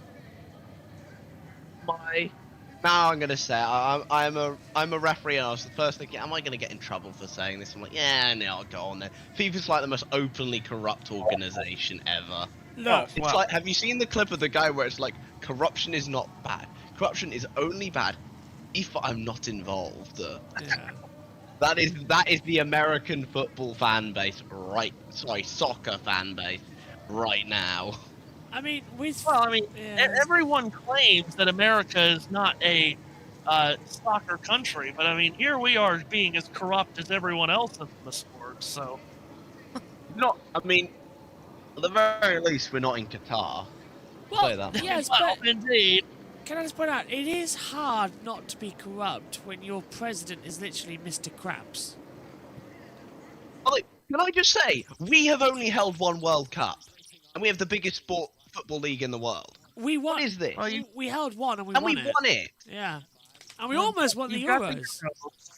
You've got the Euros a couple of years ago, a couple of years from now. And we nearly. Yeah, but won the World Cup, man. There's no country that has a better football culture than us. Erin has just said, JB, you got it backwards. It's time you came and joined us. It'll change your life. Might as well at this point. No. I'm very happy. I've got a. Did you see the Rick and Morty ad? I haven't seen the Rick and. Oh, I did see the Rick and Morty ad for Pringles actually. All I'm gonna say is, I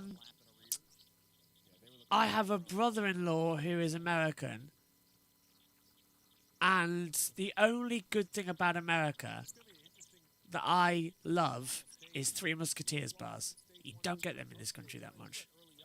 That's it. I mean, when I went to America, I was about 14 years old. And all I can say is, your portion sizes, guys! Jeez! Also, too much preservatives. We've got natural food over here, like bread. Matthew, can I ask a question? I just want to say... Matthew, can you hear me? Yes. How often do you buy bread? Like white bread? That's a good question. I don't know. Have you got white bread in your cupboards right now at your house? Yeah. Yes. How long since you last brought that packet of bread? I don't know, maybe 2 weeks. I don't know. Right. That's it right there. That's why I'm never moving to America permanently. 2 weeks ago he brought that bread, and it is not mouldy. The amount of preservatives in that bread, that's the real reason that it's causing things like cancer and all that. All I'll say about the portion size is... Sorry, can I just say something, Jack? Hang on, Jack. Can I say something? The bread that we get in Aldi here in the UK, you're lucky if you get it home before it starts being mouldy. It's fresh. Everything here is fresh. Like problem, but see, you're making that out as if it's a problem for us. It sounds like a problem for you. No, because what we eat, we know it's fresh. What you eat, you're eating all the preservatives and everything. It's horrible. Ugh. You have Lucky Charms as a cereal. That's enough of a criticism. Yeah, right, pit road quickly before we get back to this debate. Tyler Allen, I am just way too free. He said, we'll tighten you up. He scored 9 stage points today, Marty. William Byron said in the pre-race show, all I'm worried about is a big point stage. Checked in that category. 2 stage wins for William Byron. Said it went tight the longer he ran. Same complaint for Denny Hamlin, just too tight on the long run as well, especially in 1 and 2, Adam. Everybody execute. Right, also, right, there we go. Exit of pit road. Byron's still the leader as well at the moment. He gets off pit road behind the 19. Sorry, in front of the 19. Right, do you know how backwards America is as well about food consumptions? You made the Pillsbury Doughboy a villain 3 times. Like, how does that work? Ghostbusters. Again, I need to go on my rant about portion sizes. Go on, do it. I ended up having to go, because normally at 14 I was going on the adults menu over here, because quite frankly kids menus are tiny. I get to the, I had the adults. Your kids menu is the same size as our adults. Just saying. Yeah. They're very nice, by the way. I'm not complaining about them. Very, very nice. Do you know what I But was the Hard scared? Rock Cafe was amazing when I went to Orlando. Oh yeah, there are places. It also introduced me to Avenged Sevenfold. So Okay, this is what I want to say. I really want to go to New York, and I really want to have the stereotypical New York food. I want to go to America and experience it all. Absolutely. I love Twinkies. They're fantastic. As well, they're just brilliant food.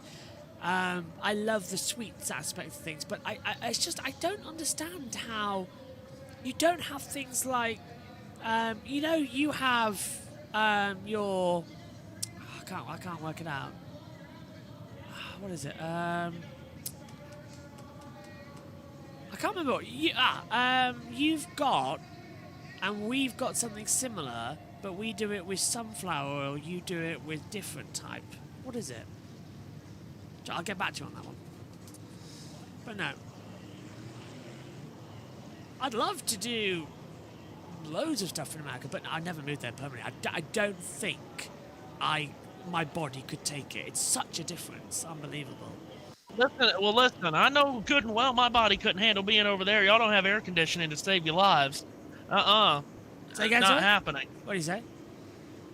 You don't have air conditioning over there. No, I'm not moving no. over there. Actually, I wouldn't advise it either. I'm taking everything back I've said about food and the American, the preservatives and all that lot.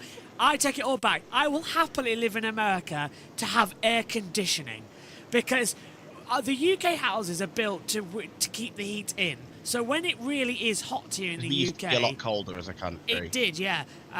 When it's really hot here, like we've had a heat wave and it's getting high, it's like 36 degrees And Celsius. we're going to get another one. Which is like 100 Fahrenheit for you over there.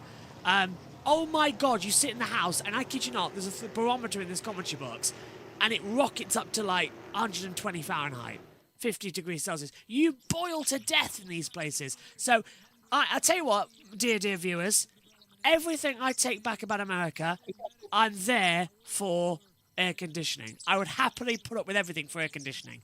That's the one thing you've got right over there, air conditioning. Love it. Well, I heard. I mean, they got American football too. That's pretty sick. Oh, I love American football, heard, Super Bowl as well. Like, a politician in France that was blaming United States air conditionings on the heat wave over there, and I'm like, was that Macron? You could just as easily put air conditioning in all your buildings over there, and you'd be just fine. I read that. I was like, what? But you do you. Penalty Zane Smith, by the way, uncontrolled tire. I mean, I can't stand being hot. It's not, no. I get very I get very cranky, and yeah, no. I know, air conditioning, yeah. Are we going back to green Winter yet? is so much better because it's in the middle of the football season. Actually, okay, who's got the better winters, UK or America? I'd say America's got the better winters, because you've always got snow, and you always have the most beautiful We decorations. just get wet. Tell you what, Anyway, though, it's about to come to green. Thinking about it, Thanksgiving. Thanksgiving's amazing over there with the parade. Anyway, stage 3 is about to start. I'm going to hand down to Matthew. We'll get the final stage started as we are heading towards the final 100 laps of this race. It's 95 to go when we get green. William Byron and Chase Briscoe take the green flag on the front row. Byron, the control car on the inside, gets a good jump and a good push from Ty Gibbs. They fan out 3 and 4 wide, middle of the pack, as they have on all the restarts tonight. But it's Byron out in front, leaving Gibbs and Briscoe to battle side by side for second. Then behind them, it's Denny Hamlin and Christopher Bell. Ryan Blaney's in there. Alex Bowman's there too, but it's William Byron out in front of the field, hurtling towards turns 3 and 4. Byron, the winner of the first 2 stages, going for his first win of the year, JB, and he is out in front here as we're inside the final stage at Chicagoland. Someone's just asked in the chat as well, when was the last time UK had snow? Strangely, we had it in May. I have no idea why, but we did, didn't we? We had snow in May. That's never happened before, ever, in the UK history. And it snowed in May. God knows why.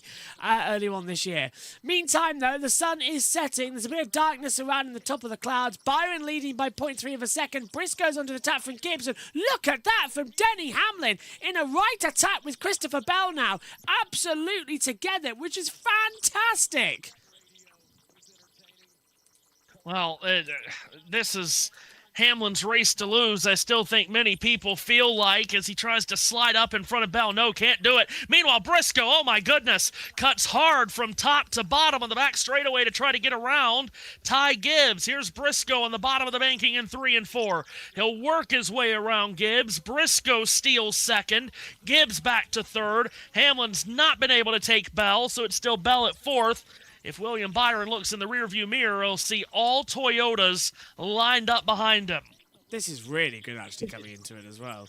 But I think everybody's agreeing that on America's 250th birthday, they kind of want a Chevy 2 engine to win at the front of the field. So I think they're really pushing Byron, who I think, Byron, two-time Daytona 500 winner as well. Really good stuff at the moment, and I love his background from being in esports to coming into being a cup driver and just being this fast. I've not seen Byron drive this good in a long time, at least a year and a half. People are loving about how much we're talking about the difference between the UK and the US. That's what I love about this. It's fantastic. We can have the banter. I was just looking at the comments that a lot of people, I don't think we're quite, I think they might have been taking it very seriously. 50-50. Anyway, we press on like a nail. Denny Hamlin and Christopher Bell continue to go wheel to wheel for the fourth position going into turn number 1. Hamlin's going to slide up. Is he going to pull off the slide job here on Bell? He is. Hamlin takes over fourth.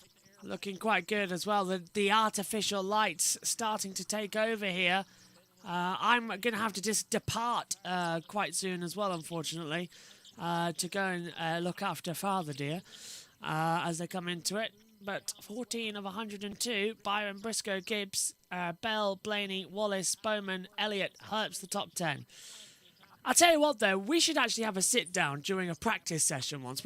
One of the practice sessions for the Cups we should take over, as now we're seeing as well the 7 and the 2 battling hard. Suarez going to get ahead of Cindric there quite nicely.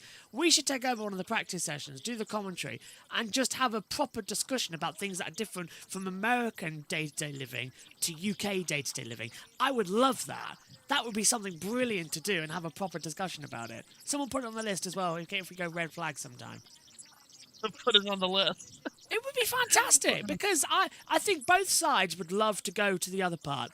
And it doesn't rain as often. Apparently the rain is coming here, though, to Chicagoland. Well, I can believe that because there is a black cloud. And I thought it was just darkness, Matthew, but there is a dark cloud hovering around the circuit. Yeah, and there were some rain chances earlier in the day. Current forecast does show a low chance of rain, but Midwest in the summer, there's always a chance. But yeah, you are right. It is a pretty dark cloud moving its way from the backstretch inward on the racetrack as Darrell Wallace Jr. and Alex Bowman fighting over the 7th position. These two had a few coming togethers before. Bowman diving to the inside. Wallace, though, covers the spot well. And further back, here's Corey Heim and Daniel Suarez jousting for the 12th position as we just get all kinds of camera swaps here. Now Ryan Blaney going after Christopher Bell. There you go, Matthew. You can use JT's. I'll leave mine on as backup in case anything goes wrong. JT's is more secure there. I've been to the... Vincent says, been to the UK 2 times in my life. Both times the food was horrible. Where did you eat and what did you eat? Because the UK, sometimes you really do get some really rubbish food. And to be fair, to quote The Simpsons, we British sure eat crap. And that's not a swear word, by the way. But that's not wrong. But if you have proper home cooking, like I would happily cook for anybody who wants it because I love cooking. You've got to add the flavour to it and make sure it's all right. Some people just throw it in and that's enough. But a proper cooked meal, there is nothing better than a good chicken and a good meal and a good sauce. Everyone knows, I think, on this YouTube channel, I am a very good chef and I love cooking. In fact, I cannot confirm this. Do you not? One thing. Go on. One thing we need to do in the off season is we need a JT versus JB. Great JB Bake Off. What's the best dish to have in the UK? And no one say beans on toast. Yeah, we have very mid. beans on toast stuff. I have never understood. Cheese and how beans that- on toast. I would This yeah, guy. I would say the best British food to try if you come over here to the UK would be beef bourguignon. That's what I would try. That's technically also a French dish, but it's got a British twist to it. Beef bourguignon is probably my go-to. It's Matthew, you're laughing at that. It's a true. Us the Brits have stolen every single thing, and we've just changed it a little bit and called it our own. Yeah. Okay. Yeah. Fine. I mean, It's like what the Americans did to our cities, but anyway.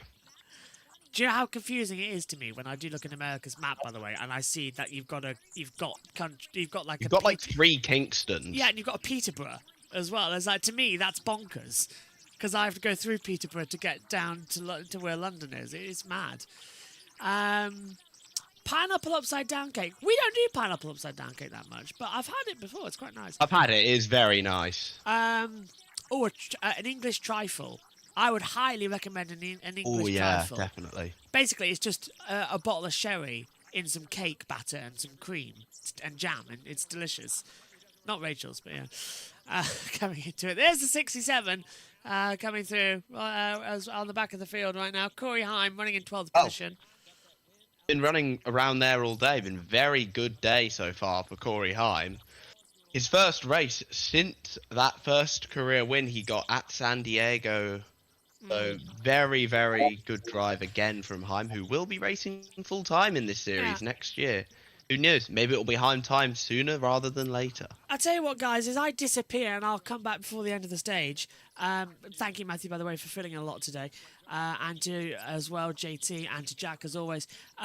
Guys, we will organise a practice session for the Cup at some point over the next few weeks, where because we never get any TV pictures for those sessions, we will just have a big debate about what day-to-day living's like in America and the UK, and we'll talk about the foods, and we'll discuss what's better, and we want you to get involved in that. That would be fantastic. I'd love that. Right, I'll be back later on. I hand down to you, boys. Yeah.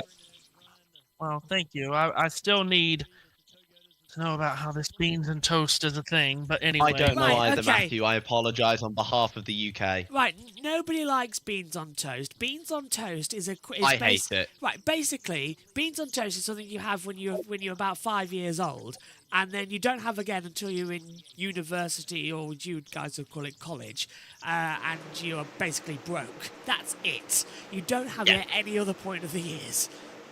It's basically it's a pre-pubescent food. It's equivalent to baby food. Nobody has it after. If grown-ups have grilled cheese sandwiches, which is basically Oh yes, absolutely. Actually, do you guys have Costa coffee over there? Oh, I don't know. I'm not much of a coffee drinker. Because I know you got Starbucks. But, They do good cheese toasties, to be fair. yeah, Costa are brilliant, honestly. Actually, a good coffee. Good peach iced tea too. Oh god, I want a coffee now. It's 2 o'clock in the morning. I want a coffee. Right, I'm gonna head It's 2 up. o'clock in the morning, JB. I know, and I want a coffee. Right, I'll see you later, guys. I'll be back before the end of the stage. I'm no better. I want a Dr. Pepper right now at 2 a.m., but I'm not going to drink one.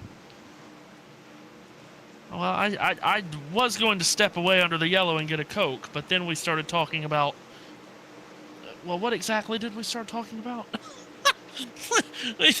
I'm not fully sure what... between our 2 wonderful nations. Yes. Can tell you that Christopher Bell has gotten by Denny Hamlin to take over the 3rd position as we move to start covering what's happening on the racetrack again.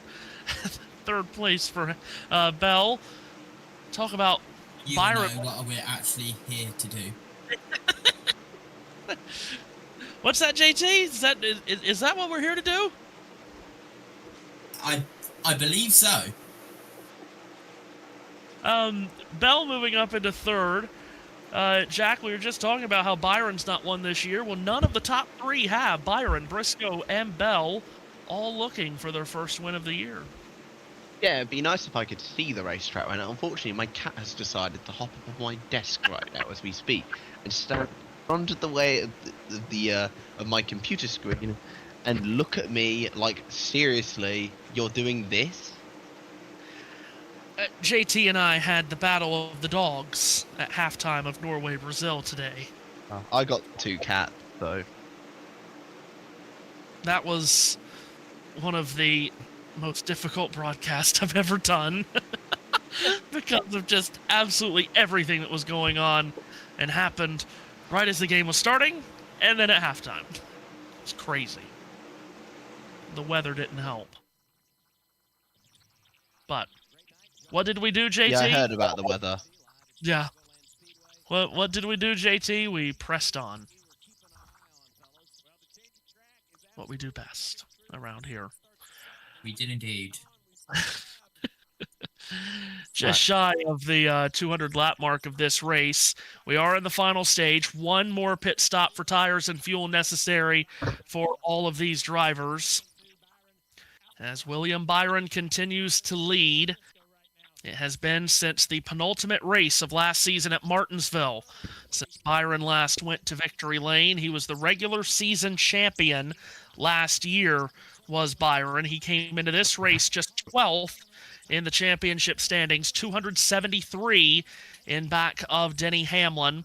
He leads by 0.6 of a second on Chase Briscoe. Christopher Bell is then 3 seconds back in third. Denny Hamlin and Ty Gibbs rounds out the top 5, 34 cars on the lead lap. The first off the lead lap is Kyle Larson at 35th, who did get the free pass at that stage caution as he was the only car off the lead lap. That took him from 2 laps down to 1 as he still tries to get back on the lead lap after his spin early in stage 2. Meanwhile, Ryan Blaney is thank you, JB. Make his way up as, yes, England and Mexico closing in on kickoff. Yep, we are about to kick off right now, actually. And if you are watching us on USN or if you're watching us on JBM, England and Mexico is about to kick off, and it does right now, and that is on a separate stream on USN. Seth Eves will walk you through the action there, the great atmosphere that is Estadio Azteca for this much-anticipated round of 16 game between one of the tri-host Mexico taking on England. Oh, look at that Guy Mowbray on the call with Alan Shearer on the... I mean, one of those is good. Well, Guy Mowbray, much better than Sam Chatterface on ITV. Oh, my God. Oh, okay. I'm going to be honest with you. You mean Sam Matterface? Yes, Sam Matterface. Yeah, I was going to say. Yes. It makes me wonder why I'm not professional doing this him on commentary. Denny Hamlin trying to... Oh, you're actually joking. We're going to get a yellow card already. That's Luis Romo down, and it is a yellow card. Oh, Declan, mate. Really? Here comes Bell and Hamlin trying to get that position back, which Hamlin stole away that last time by, but Hamlin sails off into the sunset. My phone goes crazy. Phone goes crazy as the crowd goes crazy as Denny Hamlin takes over the third position from Christopher Bell. We take a look back at Darrell Wallace Jr. running back in the 7th position.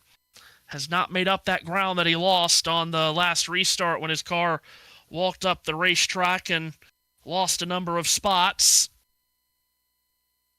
Still mired back in 7th. So just a positioning game from here, you would think, until those final pit stops take place. We'll see when the crew chiefs call their drivers down to pit road. Through the first 2 stages, of course, they've split the stages basically in half as best they could. But this stage, about 20 laps longer than the first 2. So we'll see what happens as we click the laps off here at Chicagoland. We're at 65 laps to go in the Aero 400. Oh, by the way, John in the comment section on JBM says Andres Cantor is the GOAT. He is certainly quite the legend, is Cantor. Also, we have a comment saying Mexico 11, England 0. I'm going to be honest with you and just simply say that is a ridiculous prediction. That's the half-time score. I still remember one random match I refereed. This is going to blow your mind. It was an under-10s match I ref. It was 27. I think it was 29-6. Under 10s. We just quickly. That's an insane score, by the way. No. That's more like an American football score than a soccer score. That was Chelsea v Fulham, by the way, at under 10s. We just saw. Guys, I can't work out. Was it Joseph Newgarden or was it Austin Cindric with the 2 PPG car, which looks very nice indeed? Yeah. But it did look very like just Joseph Newgarden there. Here's the it does, who got into the wall just a couple of moments ago. I did hear stuff on the scanner, but couldn't work it out. I believe that was Chase Briscoe in second who got into the wall mouth view. Well, Briscoe was only about half a second behind Byron. Now he's more than a second behind the race leader, although from the last lap he went from 1.6 back to 1.3. But yeah, you're right. Briscoe just pushed up there on the exit of turn 2, touched the wall. That battle between Hamlin and Bell rages on. This is at third. Bell off of turn 2 gets up underneath the spoiler of Hamlin. And Bell's going to make a dive into turn 3 here as that red, white, and blue number 20. A lot of red, white, and blue liveries, of course, this weekend. Bell going to sweep up out of turn 4 and complete the pass on Hamlin. So that gives Bell the 3rd position again. All Gibbs cars at 2nd, 3rd, 4th, and 5th, all behind race leader William Byron.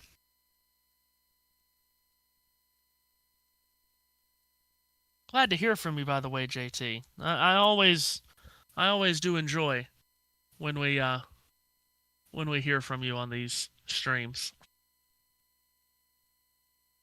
Hello, I'm speaking words to like 1.2 thousand people right now at what is 2:05 a.m. in the morning. But anyway, we move on. The sun is set and has nearly set / has set over there in Chicagoland, which means one thing, that in an hour's time, the sun will start rising over here. It is crazy how the world and time zones work, Matthew Owens. Meanwhile, we have Byron in the lead, Briscoe second, Bell third, Hamlin fourth, Gibbs fifth, and then Blaney sixth, Wallace seventh, Bowman eighth, Chase Elliott in the 9 car ninth, and Heim in the 67 car is in 10th. Well, indeed. I see the comments have just gotten crazy. In the comments, I don't think. Maybe we shouldn't do that practice session that JB was talking about going through a practice session talking about England and America, because I don't think people have taken too well to our conversation earlier. I mean, I don't know how and why we got there in first place, but anyway. Yeah. I was away and out of the room when that kicked off. I just came back to explosions everywhere. Yes. But anyway, getting a lot of comments about it, that's for sure. But as we cover the race, Jack, I gotta say, I'm really surprised by what we've seen from the 24 today. This is the performance from the 24 team we saw a lot last year on his way to the regular season championship. yet, but we haven't seen anything like this from this team this year. Yeah, this is a great drive so far from William Byron, a man who surprisingly hasn't won as we shift away from him and focus on Christopher Bell, the man with the fractured wrist. Is in 3rd place right now. Incredible. He got 5th at Sonoma, didn't he? With a fractured wrist. Yeah. Fair play to him. Unbelievable result to finish that's 5th. the drive of the entire weekend for me. Other than maybe Austin Green getting a top 10 in a backup car. Yeah. That is ridiculous. Fair play to him. Just to answer the question from Alva75, Briscoe has not won this year. In fact, the top 3 in the running order have not won yet this year. Byron, Briscoe, and Bell, all searching for their first wins of the season. Briscoe came so close to dethroning Shane Van Gisbergen at Sonoma last week. But Byron out in front by a little more than a second as we are just about halfway through this final stage. We now click over to lap 50 of 102 in the final stage. 53 laps to go. How's it all going to play out down the stretch? First NASCAR Cup Series race here at Chicagoland in 7 years. It's been a good race, been entertaining, had a bit of a helter-skelter start, but everything that everyone was hoping for from this race, which was a track with a lot of character, slick racetrack, and just another intermediate racetrack for these next-gen cars to run on. I think we've gotten the race that a lot of people wanted to see, Jack. Not the race Austin Hill wanted to see, but other than that, pretty much the race everyone wanted to see. A couple of retaliations, at least, as well. I'm still not sure what Carson Hocevar did to Zane Smith, but there we go.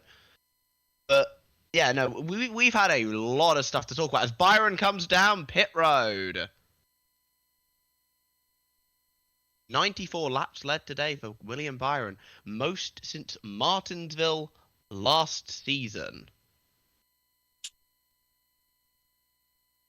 I think he went on to win that race, or am I mistaken? Let me have a look. Hold on.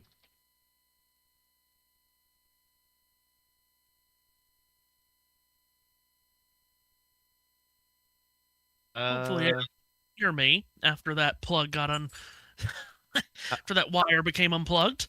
Yes, it was Byron. The last time he led this many laps, he went on to win the race. Yeah, that would have been at Martinsville last October. Very strong drive from him that day. Yeah, I got around Ryan Blaney late, but boy, on the blind, Chase Briscoe's gotten by him. He did just pit though, so. And Bell's in the pit lane now. Sorry, pit road. I have to remember I'm talking NASCAR, not F1. So Briscoe gets by Byron after Byron exits pit road. So Briscoe did pit a lap earlier than Byron, so he gets what will be the lead of the race from Byron. Denny Hamlin, as he did in Stage 2, staying out longer than the leaders. But a really good pit stop from the 19 crew, James Small's team. And Chase Briscoe will have the lead of this race once it cycles through. Chase Elliott exiting pit road, and Denny Hamlin jumping onto pit lane here. Gives up the lead and hands it over to Darrell Wallace Jr.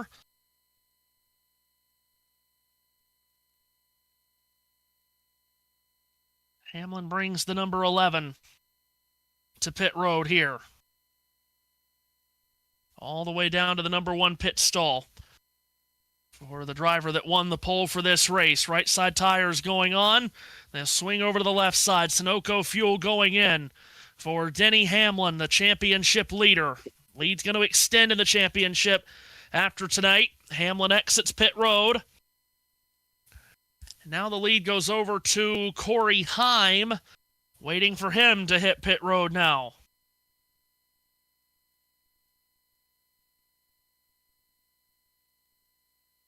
It's Wallace on pit lane.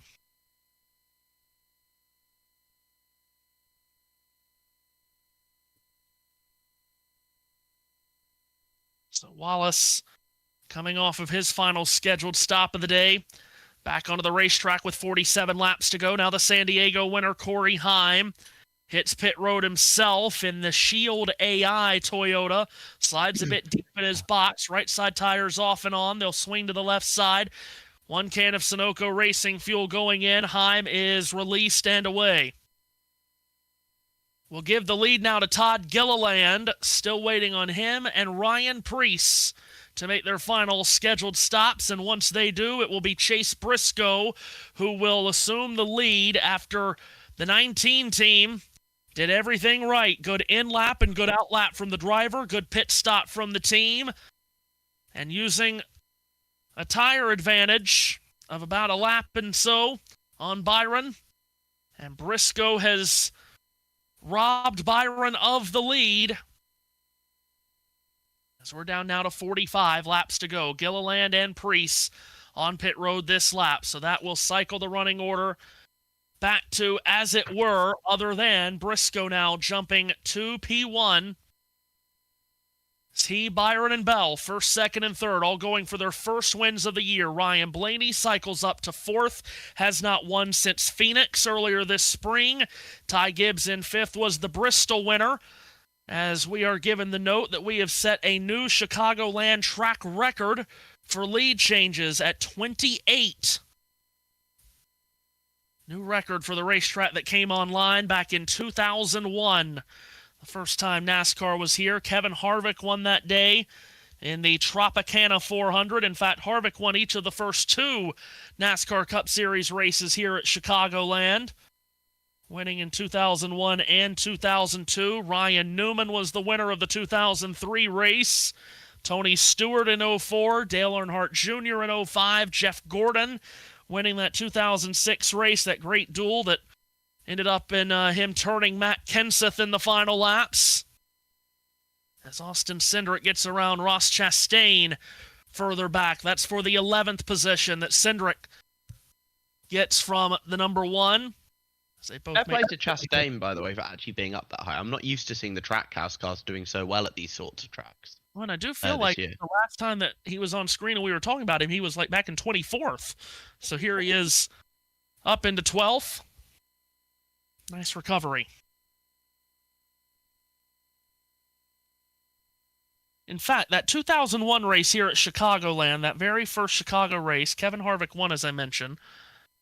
Does anyone have any idea who finished second in that race? Sorry, what race? I was zoned out writing a message to chat. The first Cup race here in 2001. Who finished second that day? I am going to go... It's a very obscure driver. Do I have a manufacturer? It was a Ford. I'm going to go with... Ooh, I don't know if he was still driving for them at this point, but I'm going to go with Rusty Wallace. No. He was still driving, but he did not finish second, no. Ford, as I said, so... It wasn't Mark Martin, was it? No, very obscure driver. So, he finished 6th, didn't he, Mark Martin? He did. Have a feeling... Because when you said Ford in second place, I immediately assumed Mark Martin. I feel like JT finished second, like, Mark Martin finished 60 times. So, the second place finisher in that race was Asheville, North Carolina's Robert Presley. Who?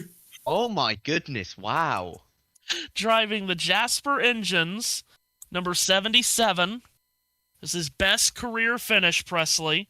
Finishing second to Kevin Harvick in that race. In his rookie year. Yeah, Harvick's rookie year, exactly. Presley, who did win a couple of truck races for Dodge in 2002, driving for Bobby Hamilton's team. He won the season opener at Daytona that year along with Michigan. But yep, he was second in that inaugural Chicago race.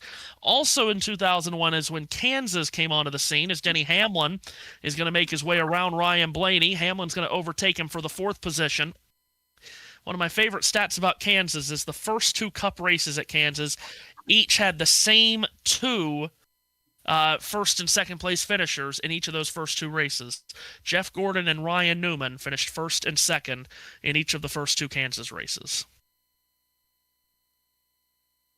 Newman running in the 0-2 car in 2001 before he took over the 12. This is all information that I'm sure most people listening to are like, could you please stop? Could you please stop talking about the race from 25? The reason we call him the Oracle. If I asked him who finished second in the 1964 NASCAR 200, he'd probably know. And no, it wouldn't be Mark Martin for once. Well, no, not in 19... Again, Mark Martin, 40 wins, 60 second places. I don't know about a NASCAR 200, but I know there was a Pennsylvania 200 in 1964, which was really? At Lincoln Speedway, and I do know the winner of that race was David Pearson. That's not shocking. David Pearson's like probably the best part-timer in NASCAR history. Well, indeed. Greatest win percentage in NASCAR history. David Pearson. One of the best of all time. Only slightly better than Corey Haim, I guess, at the current moment.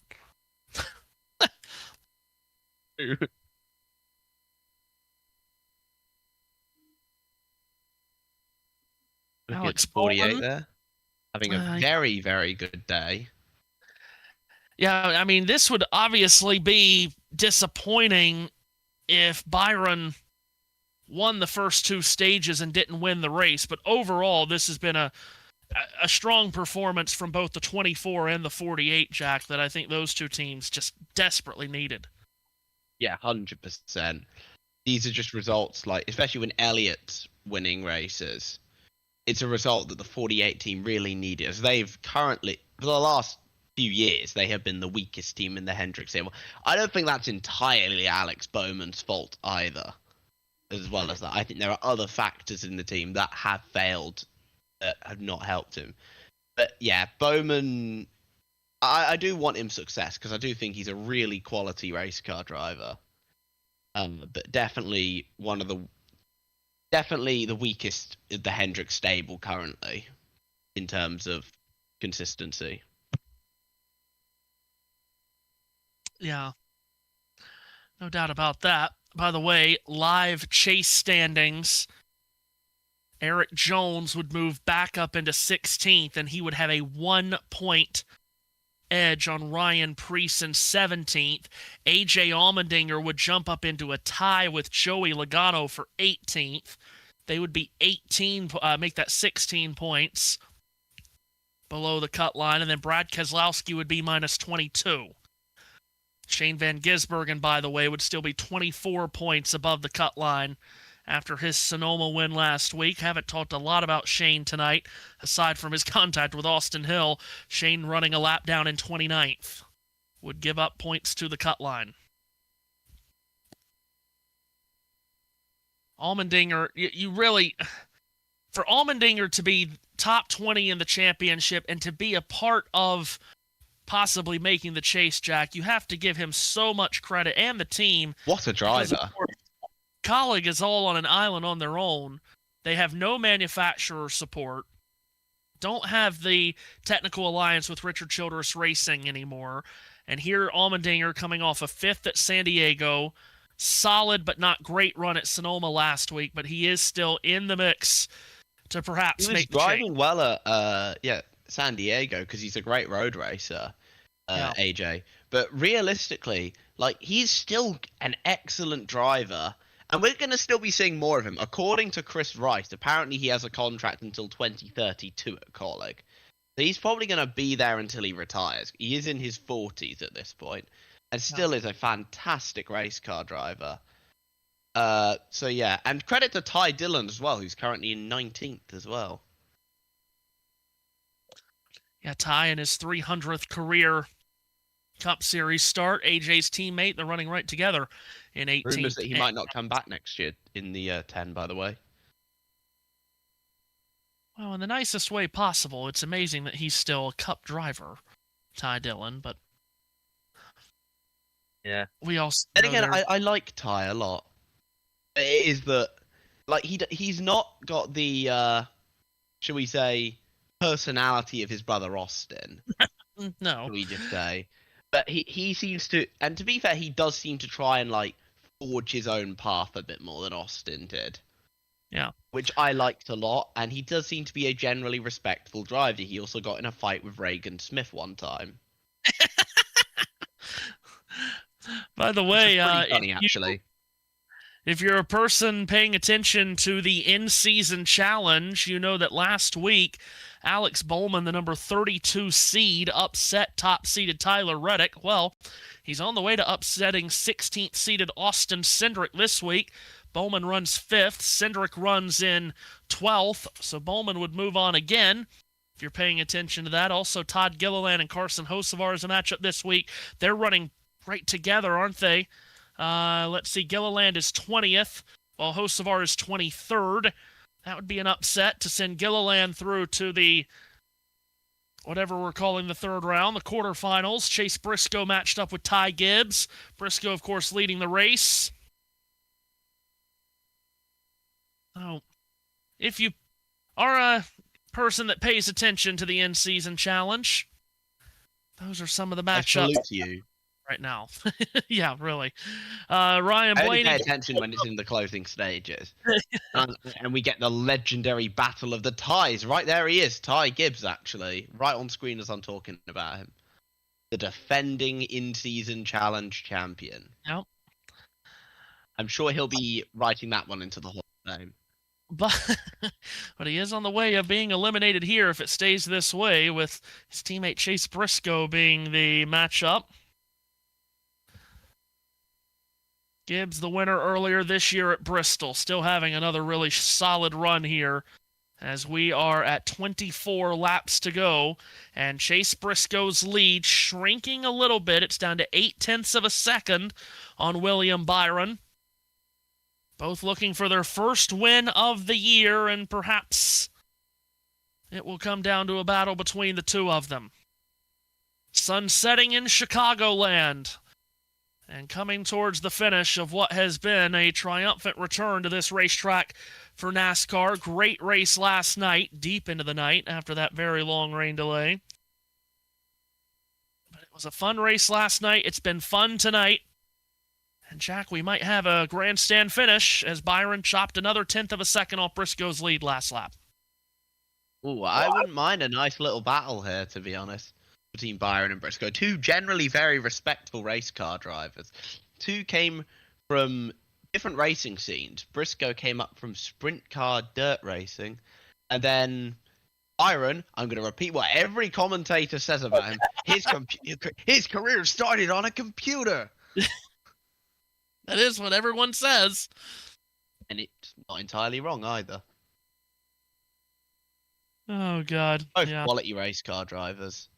I still remember when Briscoe won like 10 races across the season in, was it Xfinity at the time? In 2020, he won like 9 or 10 races. Yep.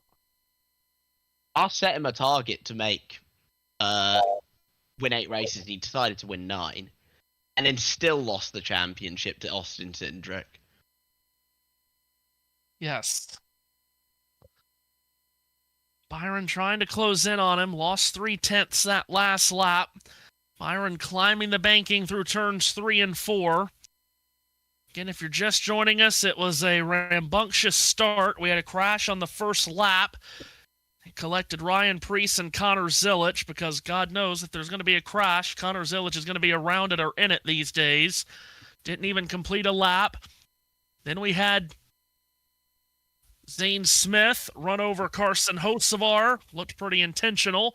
Then we had Shane Van Gisbergen bulldoze Austin Hill. Looked pretty very intentional. Yeah. Kyle Larson spun. I tried to give him benefit of the doubt. Early in stage 2. Larson still not on the lead lap. 2 laps down in 34th. Looks like it'll be a poor finish for Kyle, unless things really change here at the end and he gets a bunch of yellow to get his laps back. But a lot of cars ahead of him now, 1 lap down. Only 20 cars on the lead lap at this point, with Ricky Stenhouse Jr. in 21st, who would currently receive the free pass if we were to get a late caution. Through all of those early yellows, haven't had one in this final stage, as we're at 18 laps to go. Chase Briscoe's lead 0.9 of a second on William Byron. Christopher Bell running in third, trying to run them both down, working his way through some traffic here. Just got around John Hunter Nemechek, now trying to maneuver his way through the Ricky Stenhouse Jr. automobile. But Bell looks like it's going to be another top 5 run for him. We talked about the great 5th place finish at Sonoma last week. We've talked about runs from Byron and Bowman, 2 teams that desperately needed a good run. And then, Jack, you look down at 10th, and there's Corey Heim yet again. Goodness gracious, he is going to be a what super a talent he is. What a talent. Like, genuinely, I believe if he'd won the 2023 Truck Series Championship, he probably would be in Cup by now. If it wasn't for a certain somebody. Carson Hocevar. I like Carson, though, so I'm not going to complain too much. But he's the kind of person NASCAR really needs right now. Well, one thing's for sure, Corey is an incredible talent, and we've said that about a number of different drivers before, and God knows we spent all last season and the build-up to this season saying it about Connor Zilisch, and just because Zilisch has had a terrible first half of his rookie season doesn't mean that he's going to be a bust. A lot of people have had rough rookie seasons, but the way they've done it with Corey, putting him in some Cup cars last year for a handful of races, putting him in a handful of Cup races this year, perhaps that is the best thing that could have happened to Corey. I know a lot of people wish that he was running for a championship just somewhere, Trucks, O'Reilly, or Cup this season, but perhaps it's best for him to not have to worry about doing any championship chasing this season and just go out and work on his racecraft and work at becoming as good of a driver as he can before he goes full-time next year. He showed us at San Diego that he's already ready to win on this level and in this next-gen car. Next year, he's going to be coming with a lot of high expectations. We talked a lot this offseason about were the expectations on Connor Zilisch too heavy for him to shoulder this year. Corey's going to have a lot of high expectations next year, no doubt about that. We turn our attention to the battle for the lead. The leaders across the line, and Byron was 0.2 of a second faster than Briscoe that last lap, and Christopher Bell has really started to turn up the wick as well, Jack. A couple of laps ago, we were talking about Bell being 3 seconds back of the lead. Now he's just 1.8 seconds back, and Denny Hamlin has fresher tires than the top 3 because of how long he stayed out before the last pit stop cycle, before he came down. So this could still be a 3 or maybe even 4-way fight for this win as we click down to 12 to go. Yeah, very much could be it could easily be a 4-way fight. Hamlin's cut about 3 tenths out of Briscoe's lead that lap. He may still be in it, but I think mostly it's between these 3. It's between Briscoe, Byron, and Bell, the 3 Bs. Byron, who gained a couple of tenths on Briscoe 2 laps ago. He then lost 3 tenths to him on the previous lap. It's back to a 1-second gap as we go down the stretch here at Chicagoland. And in fact, Byron might not be able to play as much offense as much as he's going to have to play defense because he's just lost another 3 tenths to Briscoe, and Christopher Bell is closing in now. Bell is right to the back of William Byron coming out of turn 2. They shoot down the back straightaway. Bell in the slipstream of Byron. He'll make a dive to the bottom of turn 3. Byron will not bother to go down there to disrupt the air on the nose of that 20 car. Here comes Bell to the inside. He's going to make the pass quickly, and it was very important, Jack, that he did make that pass quickly to give himself as much time to go after Briscoe. He's got 10 laps to make up a 1.5 seconds. Yeah, I think he can do that, to be honest. I think that he's looking very quick. But again, as I always say, catching is one thing, passing very much a different beast. Well, he made the pass on Byron look pretty simple. Now let's see what kind of lap times he can click off over these next 10. Coming to the line here, 9 to go here in Chicago. And that time around, he picked up 0.2 on Briscoe, did Bell. Denny Hamlin is 2.5 seconds back and forth. Have to think he'll have a shot to catch and pass Byron, but getting to the top 2 without a yellow might be too much to ask for Hamlin. Briscoe off the end of the back straightaway into turn 3 in that patriotic-looking Bass Pro Shops Toyota. He'll take it to the bottom of 3 and 4, come off the corner, swing it wide, and to the line comes Chase Briscoe. 8 laps to go here, and the lead goes down by just 1/10 from 1.2 to 1.1. Hi guys, I'll come back to Johnny for 8 to go. What a run from Briscoe. If he can keep this going, but keep an eye on you both while we've been watching the match upstairs as well. My condolences Fantastic to action. you, by the way, for watching the match. Oh, pleasure. Fantastic action we've seen at the moment for Briscoe. He's holding it together beautifully. I do feel sorry for Byron, but he's right in the mix. As you said, though, Matthew, one caution, we go back to square one. What an ending we've got. And Briscoe's got a lot of traffic to contend with here just in front of him. He's got Chris Buescher and Ty Dillon running side by side in front of him. He's going to follow Buescher hit the wall. Top of turn 2. Yeah, Hamlin just touched the wall a moment ago going into 1 trying to chase Byron, so that's probably Hamlin done. Meanwhile, Briscoe in turn 3 cuts to the inside of Buescher, to the outside of Ty Dillon. Briscoe washes up the banking, has to back out of the throttle, and Christopher Bell will get ever closer to Briscoe here. That last lap, he picked up 0.4 of a second.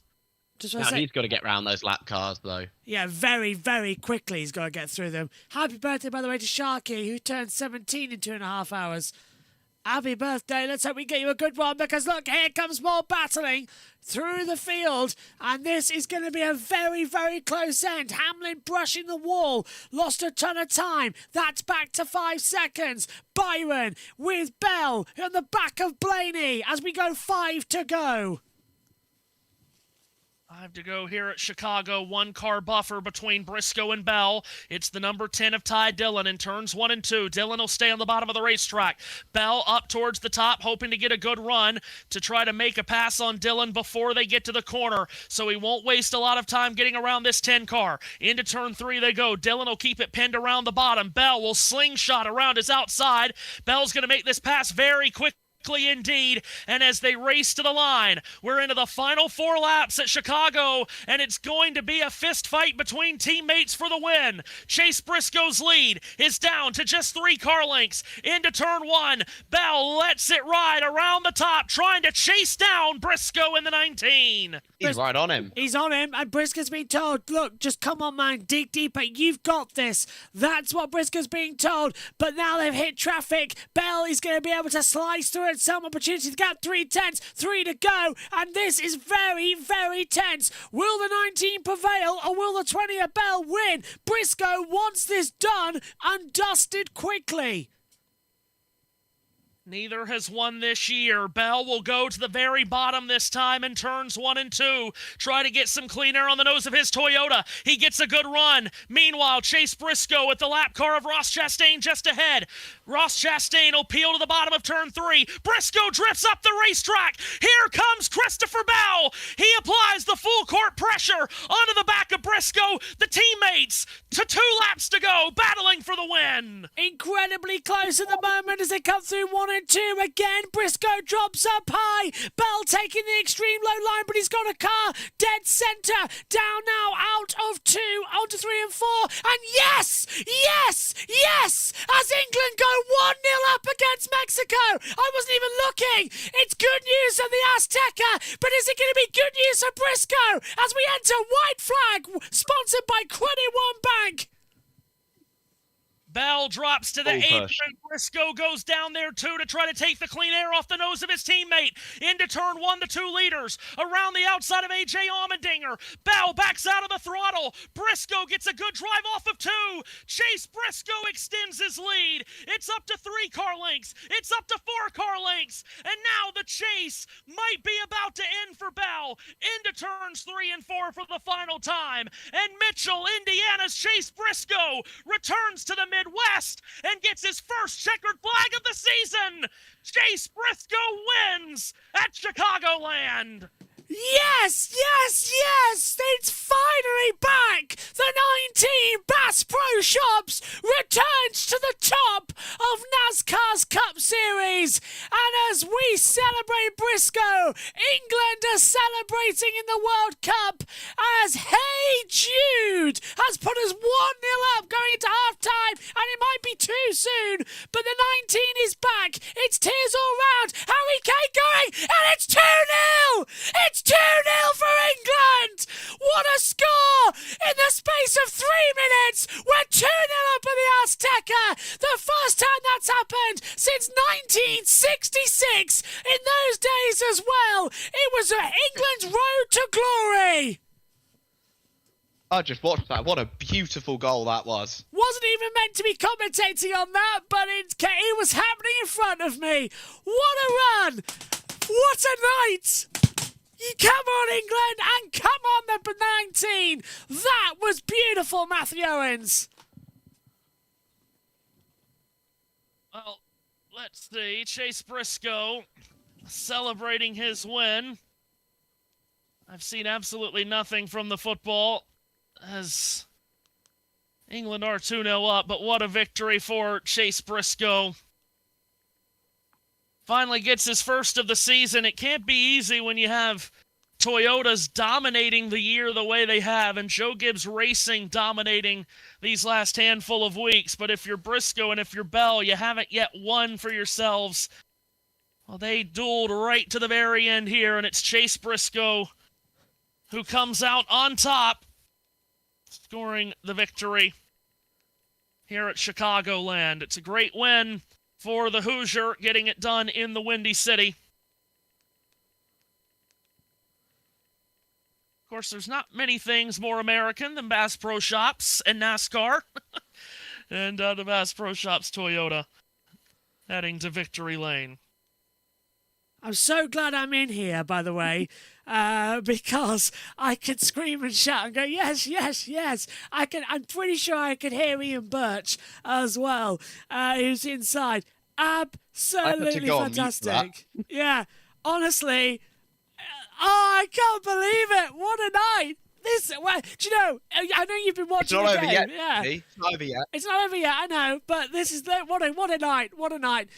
We just got a handball coming in from Saka.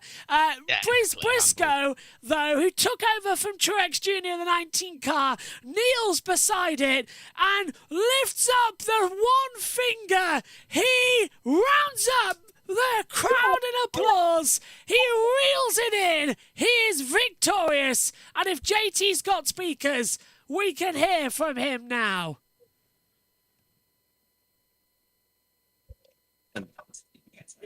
Chase Briscoe paints Chicagoland red, white, and blue.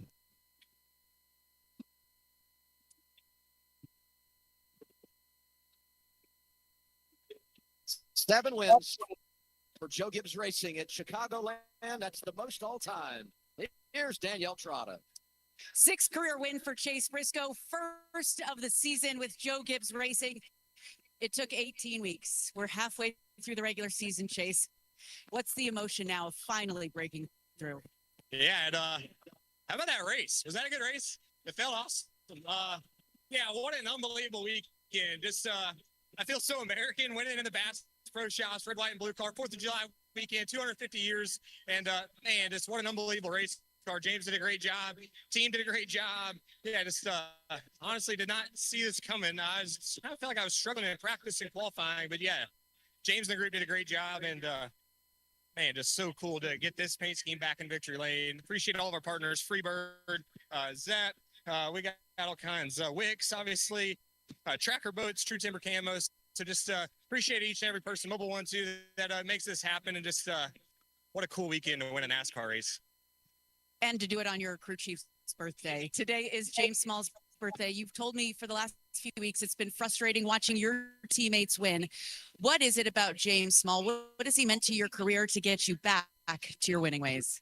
Yeah, James is, me and him are about the two most polar opposite people in the world. And he just stays on me. He makes me be perfect each and every lap and just does such a great job of keeping me honest. So, yeah, he told me if I win today, I can get some chocolate. So I'm pretty fired up about that. Okay, we're back at Chicagoland. Fantastic race, Chase. What was the difference battling your teammate Christopher Bell, who had 2 lap fresher tires than you? How were you able to hold him off? Yeah, just I kind of got lucky. How the lap cars, honestly, it kind of worked out. I was struggling pretty bad, and Christopher was certainly coming. Out of all the people racing it, I knew Christopher was going to be clean with me. So, yeah, just great that, JGR ran 1, 2. I don't know if we were third or fourth either, but, yeah, just a really fun race. I felt like that was about as good as a race as you can get, just from the cat and mouse game. We're slipping and sliding around. Hopefully you can see that on TV. And, yeah, just once again, thank you to all you guys. So excited to be back to Chicagoland. Hopefully we can be back. Chase Briscoe's a Midwest boy, right? The Hoosier gets it done here tonight at Chicagoland. And when I'm back in Chicago, he wins it. And now Mexico, I've just got one back. So it's 2-1 now. Goal, to be fair. Oh, it was a good goal.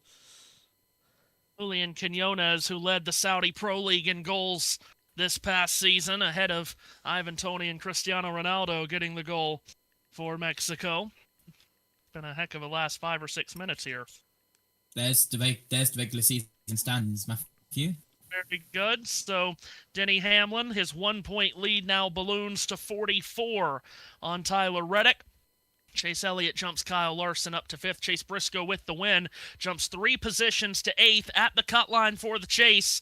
Eric Jones jumps up above that cut line by 4 points now. He's ahead of Ryan Preece. Joey Logano is 16 back along with AJ Allmendinger. Brad Keselowski is 19 back in 20th. Shane Van Gisbergen, let's see. They don't have a plus number by him, so what is... What is that math for Shane Van Gisbergen? That's 30 points that Shane Van Gisbergen is above the cut line by. Goodness. So Hamlin, a big winner tonight, along with Briscoe and Eric Jones as well.